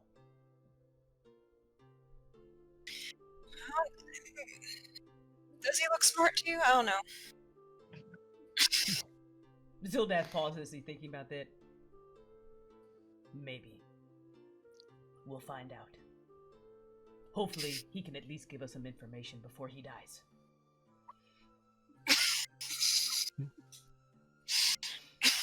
So she says, you know, I think I'm really sick of death. I can understand how this would be a lot for you. I think I'm sick of death and I'm sick of bloodshed. Maybe that, you know, give us like maybe another week or two before more spicy situations happen. I wish I could tell you, Talenthay, that we would be able to wait a week for that, but I do not know. Especially now that we are doing such investigations into the Red Guild. Yes, and I know sooner or later we'll have to investigate the guard. Yes. Speaking of that, I would like to go and speak with Nathrali so we may coordinate our next move.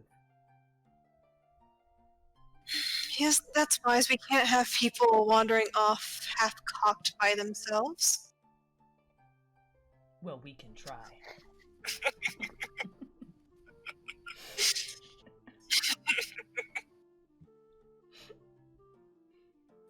And so with that, Zildath will walk into the room where he hears the voices. So voice, much voice.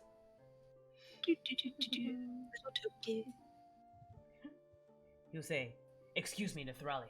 We would like to speak with you." Yes. We would like to coordinate our next move. I believe our objective was to find the artifact and whoever ransacked Liliana's home. Is that agreed? Yes. Are there other objectives on the table? Well, currently we don't know enough for there to be anything else on the table. I would have thought that, but you seem to like wandering off. Is anything going on that we should know about concerning the situation or perhaps our safety? No. Very well. We know that Javier is going to collect information, and we know that there is a monster roaming around the streets at night. I hunt monsters, so when the sun goes down, I intend to go back out onto the streets and see if I can find and track this creature. Oh, by yourself, half-cocked? Zildath will cant his head and say, "No, I am a blood hunter. It is what I actually do. I am trained to hunt monsters, but you are welcome to tag along if you like." I don't know why Balgrim needed a pet. I don't either, but I have questions for Liliana about this creature. She might be able to answer concerning auras. I have to say, and this goes for the both of you, and I would have liked to have told Tokyo this, I can't stress the guards enough. If they have a mole or someone higher in the ranks, any guard we see in the city could be with the Red Guild, especially with the wedding. Oh no, there most definitely are guards Oh, I know. that are with the Red Guild. Oh, I absolutely know. That's how Justin operates here. Very hard look. So when moving about the city, we need to be careful and avoid guards, is what I'm hearing. Yes. Alright. The guild is very good at their job. I see. Alright. Well, we are aware of that at least. Are there other people in the city that we can interrogate for information safely, or should we simply wait for Javier and see what he can come up with? We have no information on who any of their other contacts are currently. That's why I released Javier. What about that bar? What's the name of that bar? The Little Oyster. Yeah. What about the Little Oyster? Should we perhaps go there and see if we can't find out more information from someone who visits there? Or would it be too risky? Brem visited there frequently, and Brem knows next to nothing, and he works for the organization. I can't imagine anyone that has any higher up information would be there. They move around a bit. They'd move from tavern to tavern. You hear Brim kind of say from inside the room, "Yeah, ain't no way in hell I'm going back there now with the most likely bounty on my head." You're not leaving the boat. Yeah, and good luck finding anyone there that works for. No way of knowing who does and who doesn't. There's definitely people that go there that do, but yeah, who knows who. You're not leaving the boat. Is there a... Now, I'm not completely serious with this question, but is there someone we could talk to maybe in a city council about maybe some unusual cases? That is not a good idea. It's an option. If he has people in the guard, he definitely has people in the council. This is true, however, people in the council are dirty bitches. They will try, probably fail, but they will try and be in with the guild, in with the city, then in with some other third party and think they can swing it. Just nothing. I think you'd have to earn a little bit of gold in the town as a bard before we could approach one of them in order to bribe them. And to do that, you would have to draw attention to yourself, which is definitely not a good idea because Balgrim is still in the city. What if we use Devlin? His father is a high-ranking official, is he not? His father is in town, and that is not a good idea. Why not? Why isn't it a good idea? He has a stake in this as well. Because then we draw the attention of his father. We have no idea where his father stands on any of this. Devlin is one thing. His father is an actual lord. that was a job once. Should we find out where his father stands in all this? No. Or at least not right now. Let the urchin children bring us some information. And then we can proceed. Shouldn't Devlin speak to him alone then? It's his father. He did not seem all that thrilled with the idea of meeting his father earlier, so I don't think that's good for Devlin.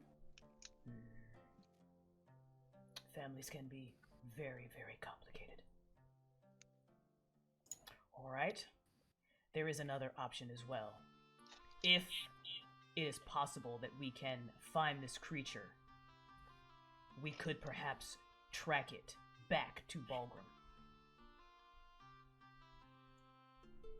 If we're going to do that, we at least need to take a rest for the evening. I am not opposed to this. I would just as soon kill it, but I see the value in at least tracking it back to its master and then killing it. We could track it, make note of where it goes, and then you could kill it the following evening. Perhaps, but I suspect that this creature is not in the same place twice. It may be more difficult to track it a second time, and if I can save a few lives in this city, I would like to. No one should be killed by a creature like that. I'll agree with that. My only concern is, if we attempt to kill the creature, then we have to go in and kill its master as well, because they're going to be in the same spot. And there's a very good chance that that person has others guarding them as well, not just the creature. I understand we may need to do some sort of reconnaissance, but that might actually work best for us, because if this creature is somehow tied to Balgrim, I may need to kill both of them to kill the creature. Things like that. Balgrim most definitely needs to die anyway. Exactly. So it may be impossible to kill this creature unless we kill Balgrim. It just depends on the type of magic that has been used. Then we're going to need Tokyo. Alright. Perhaps we should rest then and give her a few more hours and then go and try and find her in the woods. I have the shard. We can just contact her that way. A very good idea. I am not used to having such magics.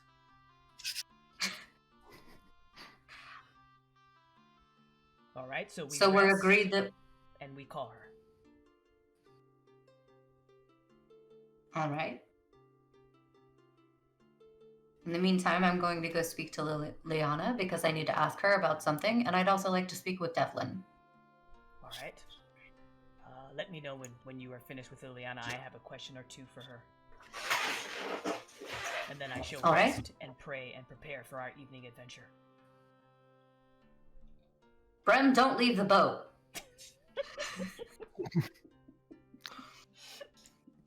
Ain't much chance of that, miss. Good. Pick a bed. She's gonna go look for Liana. Alright. So you'd find did Zildath already put Leona's Yeah, whatever. Pick a room, any room. Yeah, you put it in one of the rooms. All right.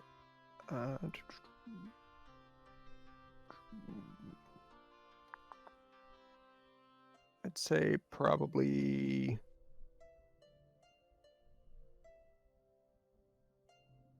Is that where do those stairs go?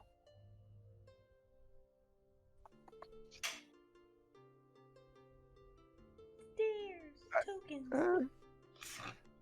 I'd say probably that room.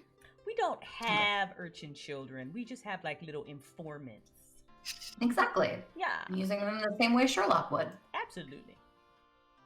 Nathrali will go up to the door and she'll knock politely. Lost Leanna's token. There she is. Should be right there. Yeah. So, all right. So you go to the door, and why is it so slow? Okay. Roll 20 is being all slow and Weird. glitchy for me. Yeah. All right. Come in. She'll carefully open the door and lean in. You Can see, I she has some kind of fluid in vials that she's carefully mixing. Yes. Leanna, I had a question for you about something. Of course. What is it? She's going to take the amulet that she found earlier off, and she's going to hand it to her, and she's going to ask, can you detect any magic on this? Oh, of course. She puts down the stuff she's holding after carefully finishing. Takes it. Oh, an amulet of Fumhar. Yes. Certainly. She begins the ritual to well, I'd say she'd do an identify ritual, because that would detect if it's magical and also what it does if it's magical. So the ritual will take about 10 minutes. She'll sit down and do that.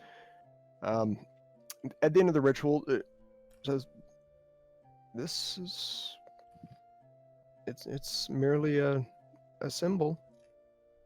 I don't detect any magic on it." Thank you. And she'll take it and she'll put it back on. And then she'll ask, what are you crafting? Some potions. I'm working with what materials I have to try to see if I can produce something useful from it. Well, if you need, I can take you later to pick some more up. Thank you. Of course. Be careful. Always. And then she'll go and she'll look for Devlin. Right. When Sildas sees Nathrali leave Liliana's room, he will knock gently on the door. All right. So Leona is still doing the potion thing. Come in. Leanna, I have a quick question for you if you have a moment. Of course. And she puts the potion back down. Yes? I have a question about auras and souls. If a being is soulless, can you still see its aura? No. No, it's I mean, I assume you're talking about undead Yes. that have been reanimated.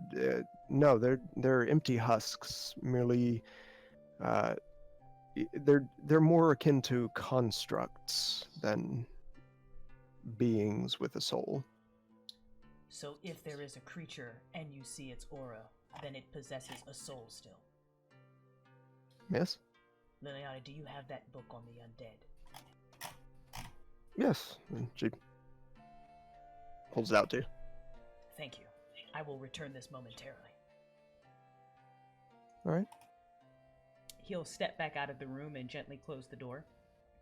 And then he's going to go below decks down to his room, and he's going to reread the chapter about that talked about undead and souls, undead having souls. And are you reading the So this is the book about the undead from I'm pretty like, sure every thousand- wasn't that the book that had the whole like chapter talking about undead and that had souls and it was like rare as shit and usually didn't happen or something, if I remember correctly. Well, there was the book about auras and there was a book about undead. Yes. All right, so the book about the undead, that's the one that it's scientific notes, like it's very detailed, just like a scientist doing every possible experiment on undead, and in the section about souls, it does talk a bit about souls. There are rituals that can, apparently bind the soul into the body, preventing it from escaping and passing on. Some more complex than others. Like it talks about a particular type of undead called a lich that, I mean, I don't even really know what it means, but it doesn't really go into much detail about how the ritual works. Does it have any information about creatures' weaknesses, how to kill them, any stories about people fighting them, anything like that? Actually, yes, it would.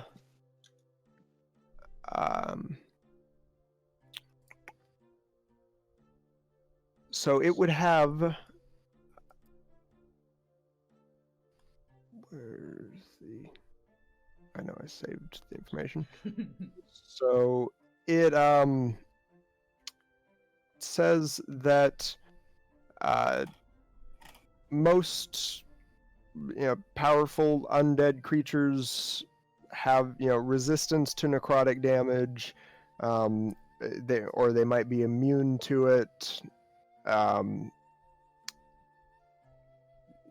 It doesn't really talk about specific vulnerabilities other than divine magic, of course, but it talks a lot about just resistance and immunity to a lot of undead have resistance or immunity to non-magical attacks. Okay. All right, he'll just hang on to the book and then just make some notes and then kind of just rest, get ready for the evening. All right.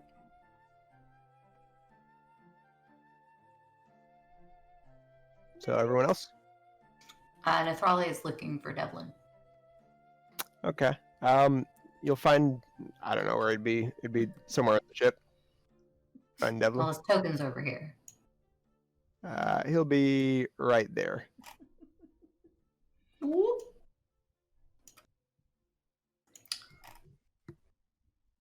Devlin, I should probably warn you. The others know that your father is in town, and they would like you to speak with him at some point. It's probably inevitable. Do you want me to go with you?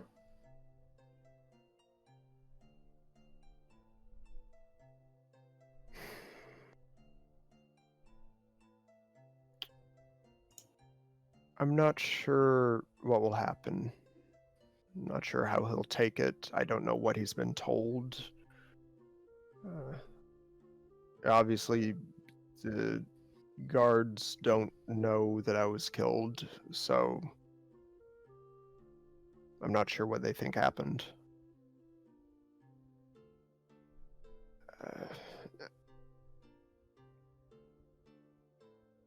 I think it might be nice to have someone there with me. Then we'll go together.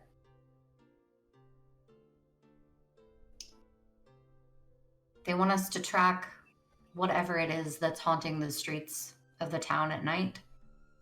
But they're going to wait until we have Tolkia back with us. Leona is upstairs making potions. I'm not sure what Tolkia's or Talathe is doing, and I'm not sure what Zildath is doing. There are urchin children in town that'll eventually end up here with information for us. So we have the rest of the evening at least to relax. Nathrali, there's something you should know if we were to go speak with my father. I didn't want to say anything because this is the first time I've really met anyone who didn't already know. And just knowing that you can't possibly care about it because you don't know about it was nice, but you need to know. He's kind of a demigod. Your father is a demigod. Yes. She's gonna punch him in the arm. And you thought that you could take on a bear by yourself based on what he can do.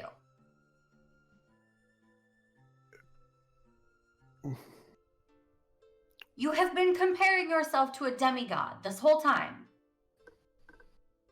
It is expected that I will eventually also become a demigod.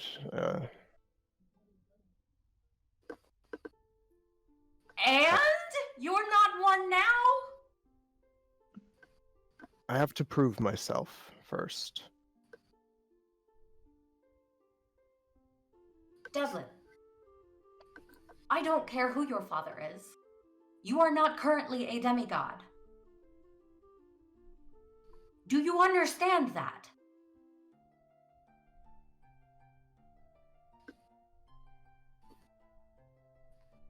Stop comparing yourself to him.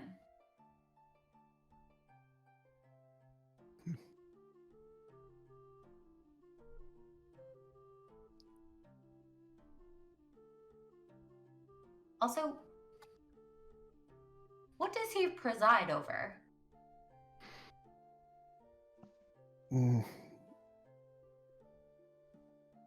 Duty, justice,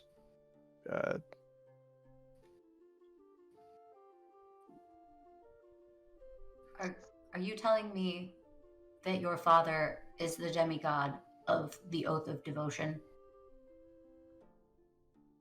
one of them. Family business. Fucking with justice. I'm not kissing his ass when we go to meet him. And if he's rude to you, I will be rude back.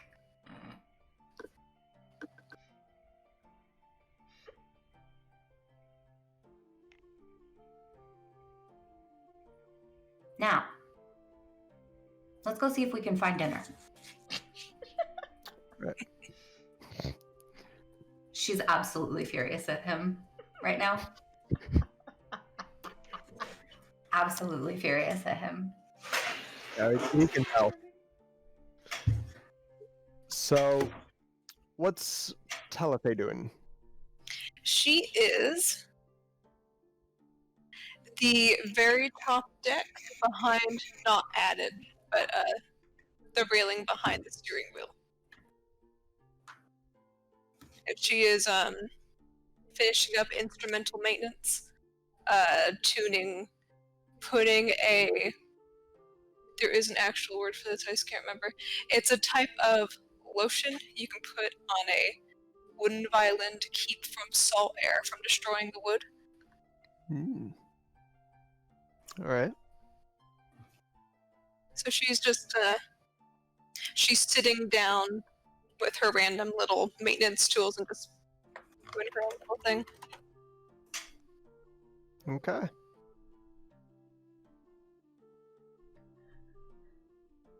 So, I guess y'all have dinner, and is there anything you want to do before bed? at some point after Zildath does all his very serious work and prays, of course, because you know he gotta pray. Yeah. Oh yeah. He will pull the children's book out of his bag, and he will flip all the way to the very last page, and he's looking at it, and he's just gonna kind of stare at it for a little while, and he's going to remember, because he's been so involved in it, he's going to remember that he hasn't sent his parents a letter to let them know that he's okay. And he thinks about maybe that he should, but then he remembers that he can't because of who killed him. That he can't, and now he's lost that connection that he used to have. And it makes him like really, really sad. And so now he looks at this book a little like longingly, like almost looking at all these dragonborn that have tails like he does, and that welcoming nature that's in the pictures. And he feels a little silly, but he's gonna like open his mouth. He's gonna open his mouth, and he's gonna blow his breath, and he's gonna say, before he does it, he's gonna say, "Breathe fire," and he's gonna go, and just to see what happens. All right. So, take a deep breath like usual. And go to breathe, not lightning, but fire. And you kind of feel your neck kind of cramp up a little bit, like when you try to flex a muscle you don't use often. You kind of feel your neck muscle kind of cramp up, and you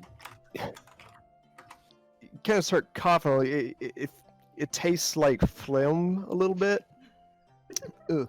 It's not good, but you breathe out like you normally would for a lightning attack, but focusing on breathing fire, and you start coughing violently. But when you finally manage to open your eyes, you see little tendrils of smoke. So he's like coughing and hacking, and he clears his throat, and then he looks up, and he sees the smoke, and now he sits up straight, and he does one of those where he's looking around, and unbeknownst to him, like almost like a cat, his tail is like back and forth and back and forth, and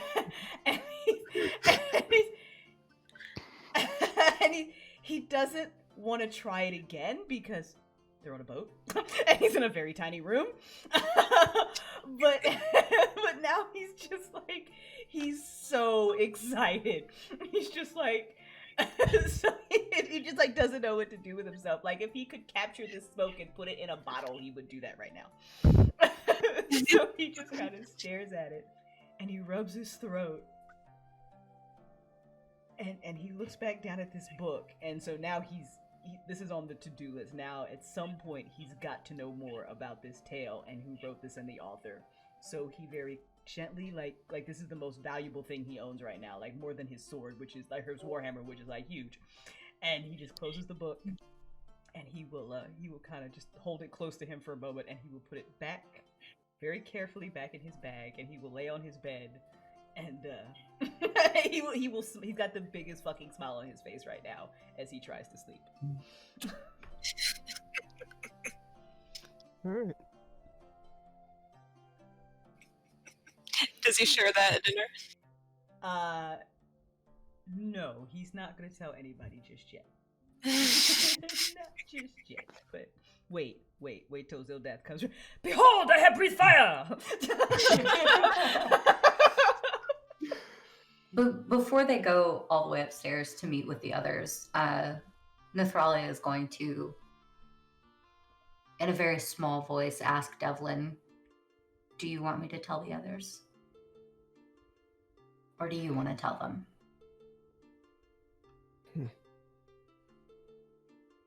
I suppose they need to know eventually.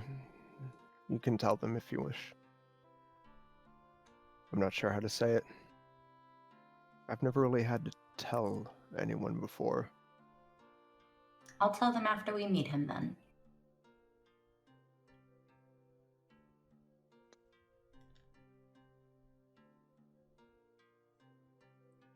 and then proceeds to go upstairs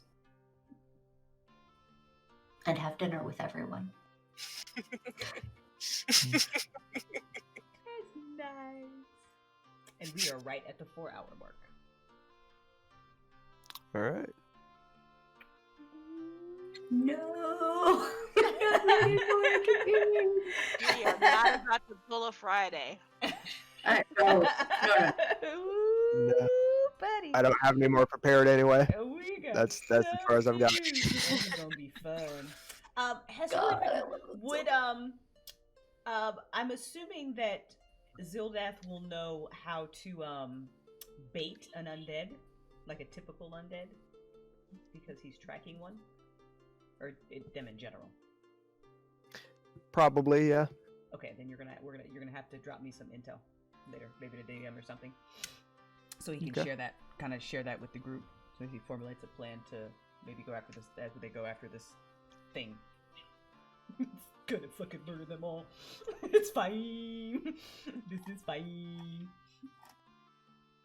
That was fun. That was awesome. Yeah. That was amazing. Yes. But I'm still working on Twinkle Twinkle Dragonborn. Ah. What is it little kids book? Oh my god, seriously, no, just wait till he tells everybody about his fucking children's book. Just fucking, oh my god, it's like a little kid at Christmas.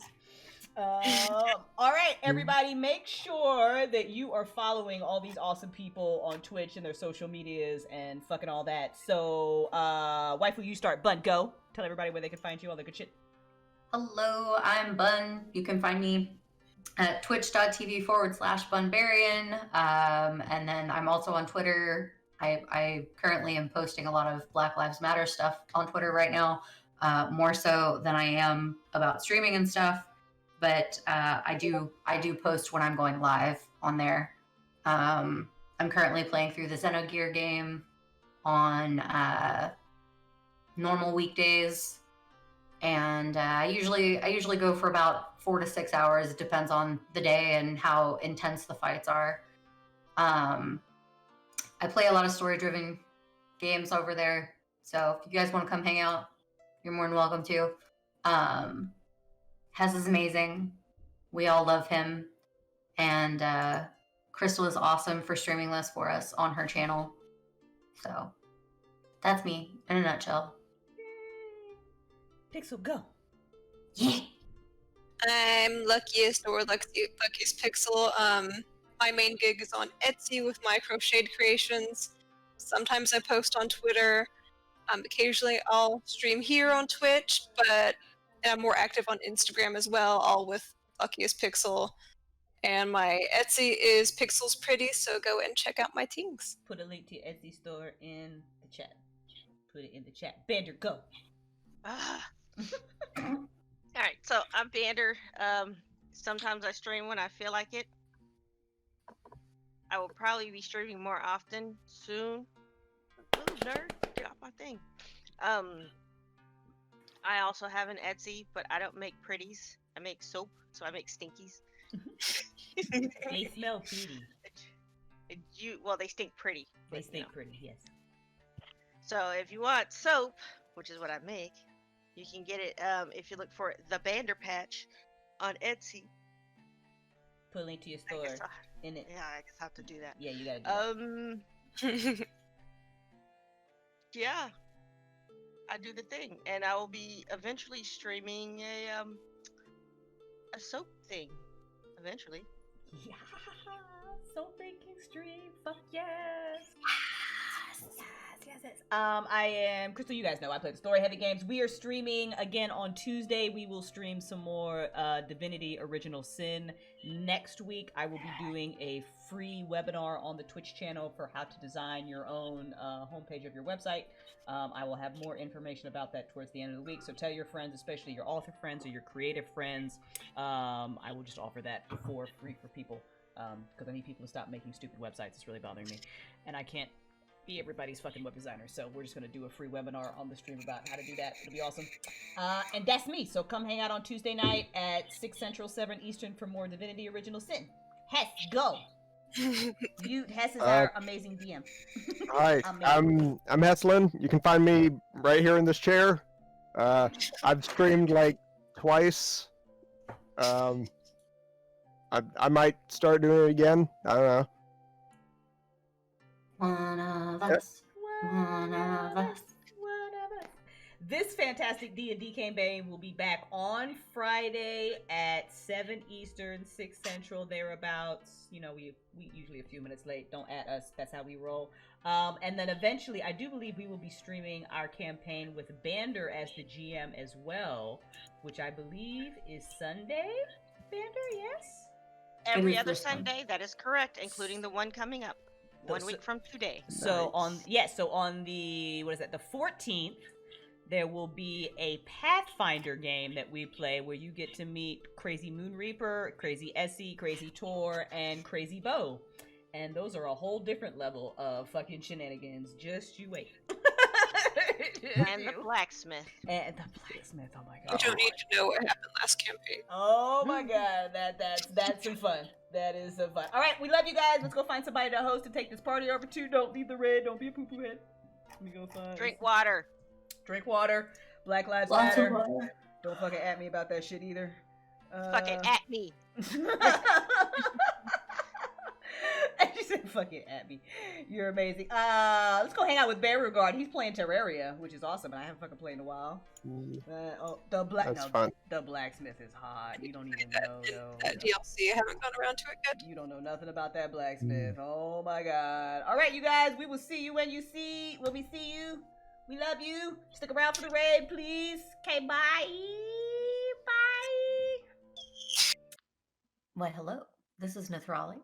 I hope you enjoyed this episode of Dia Di Muerto. Don't forget to drop a like, leave us a comment, and subscribe.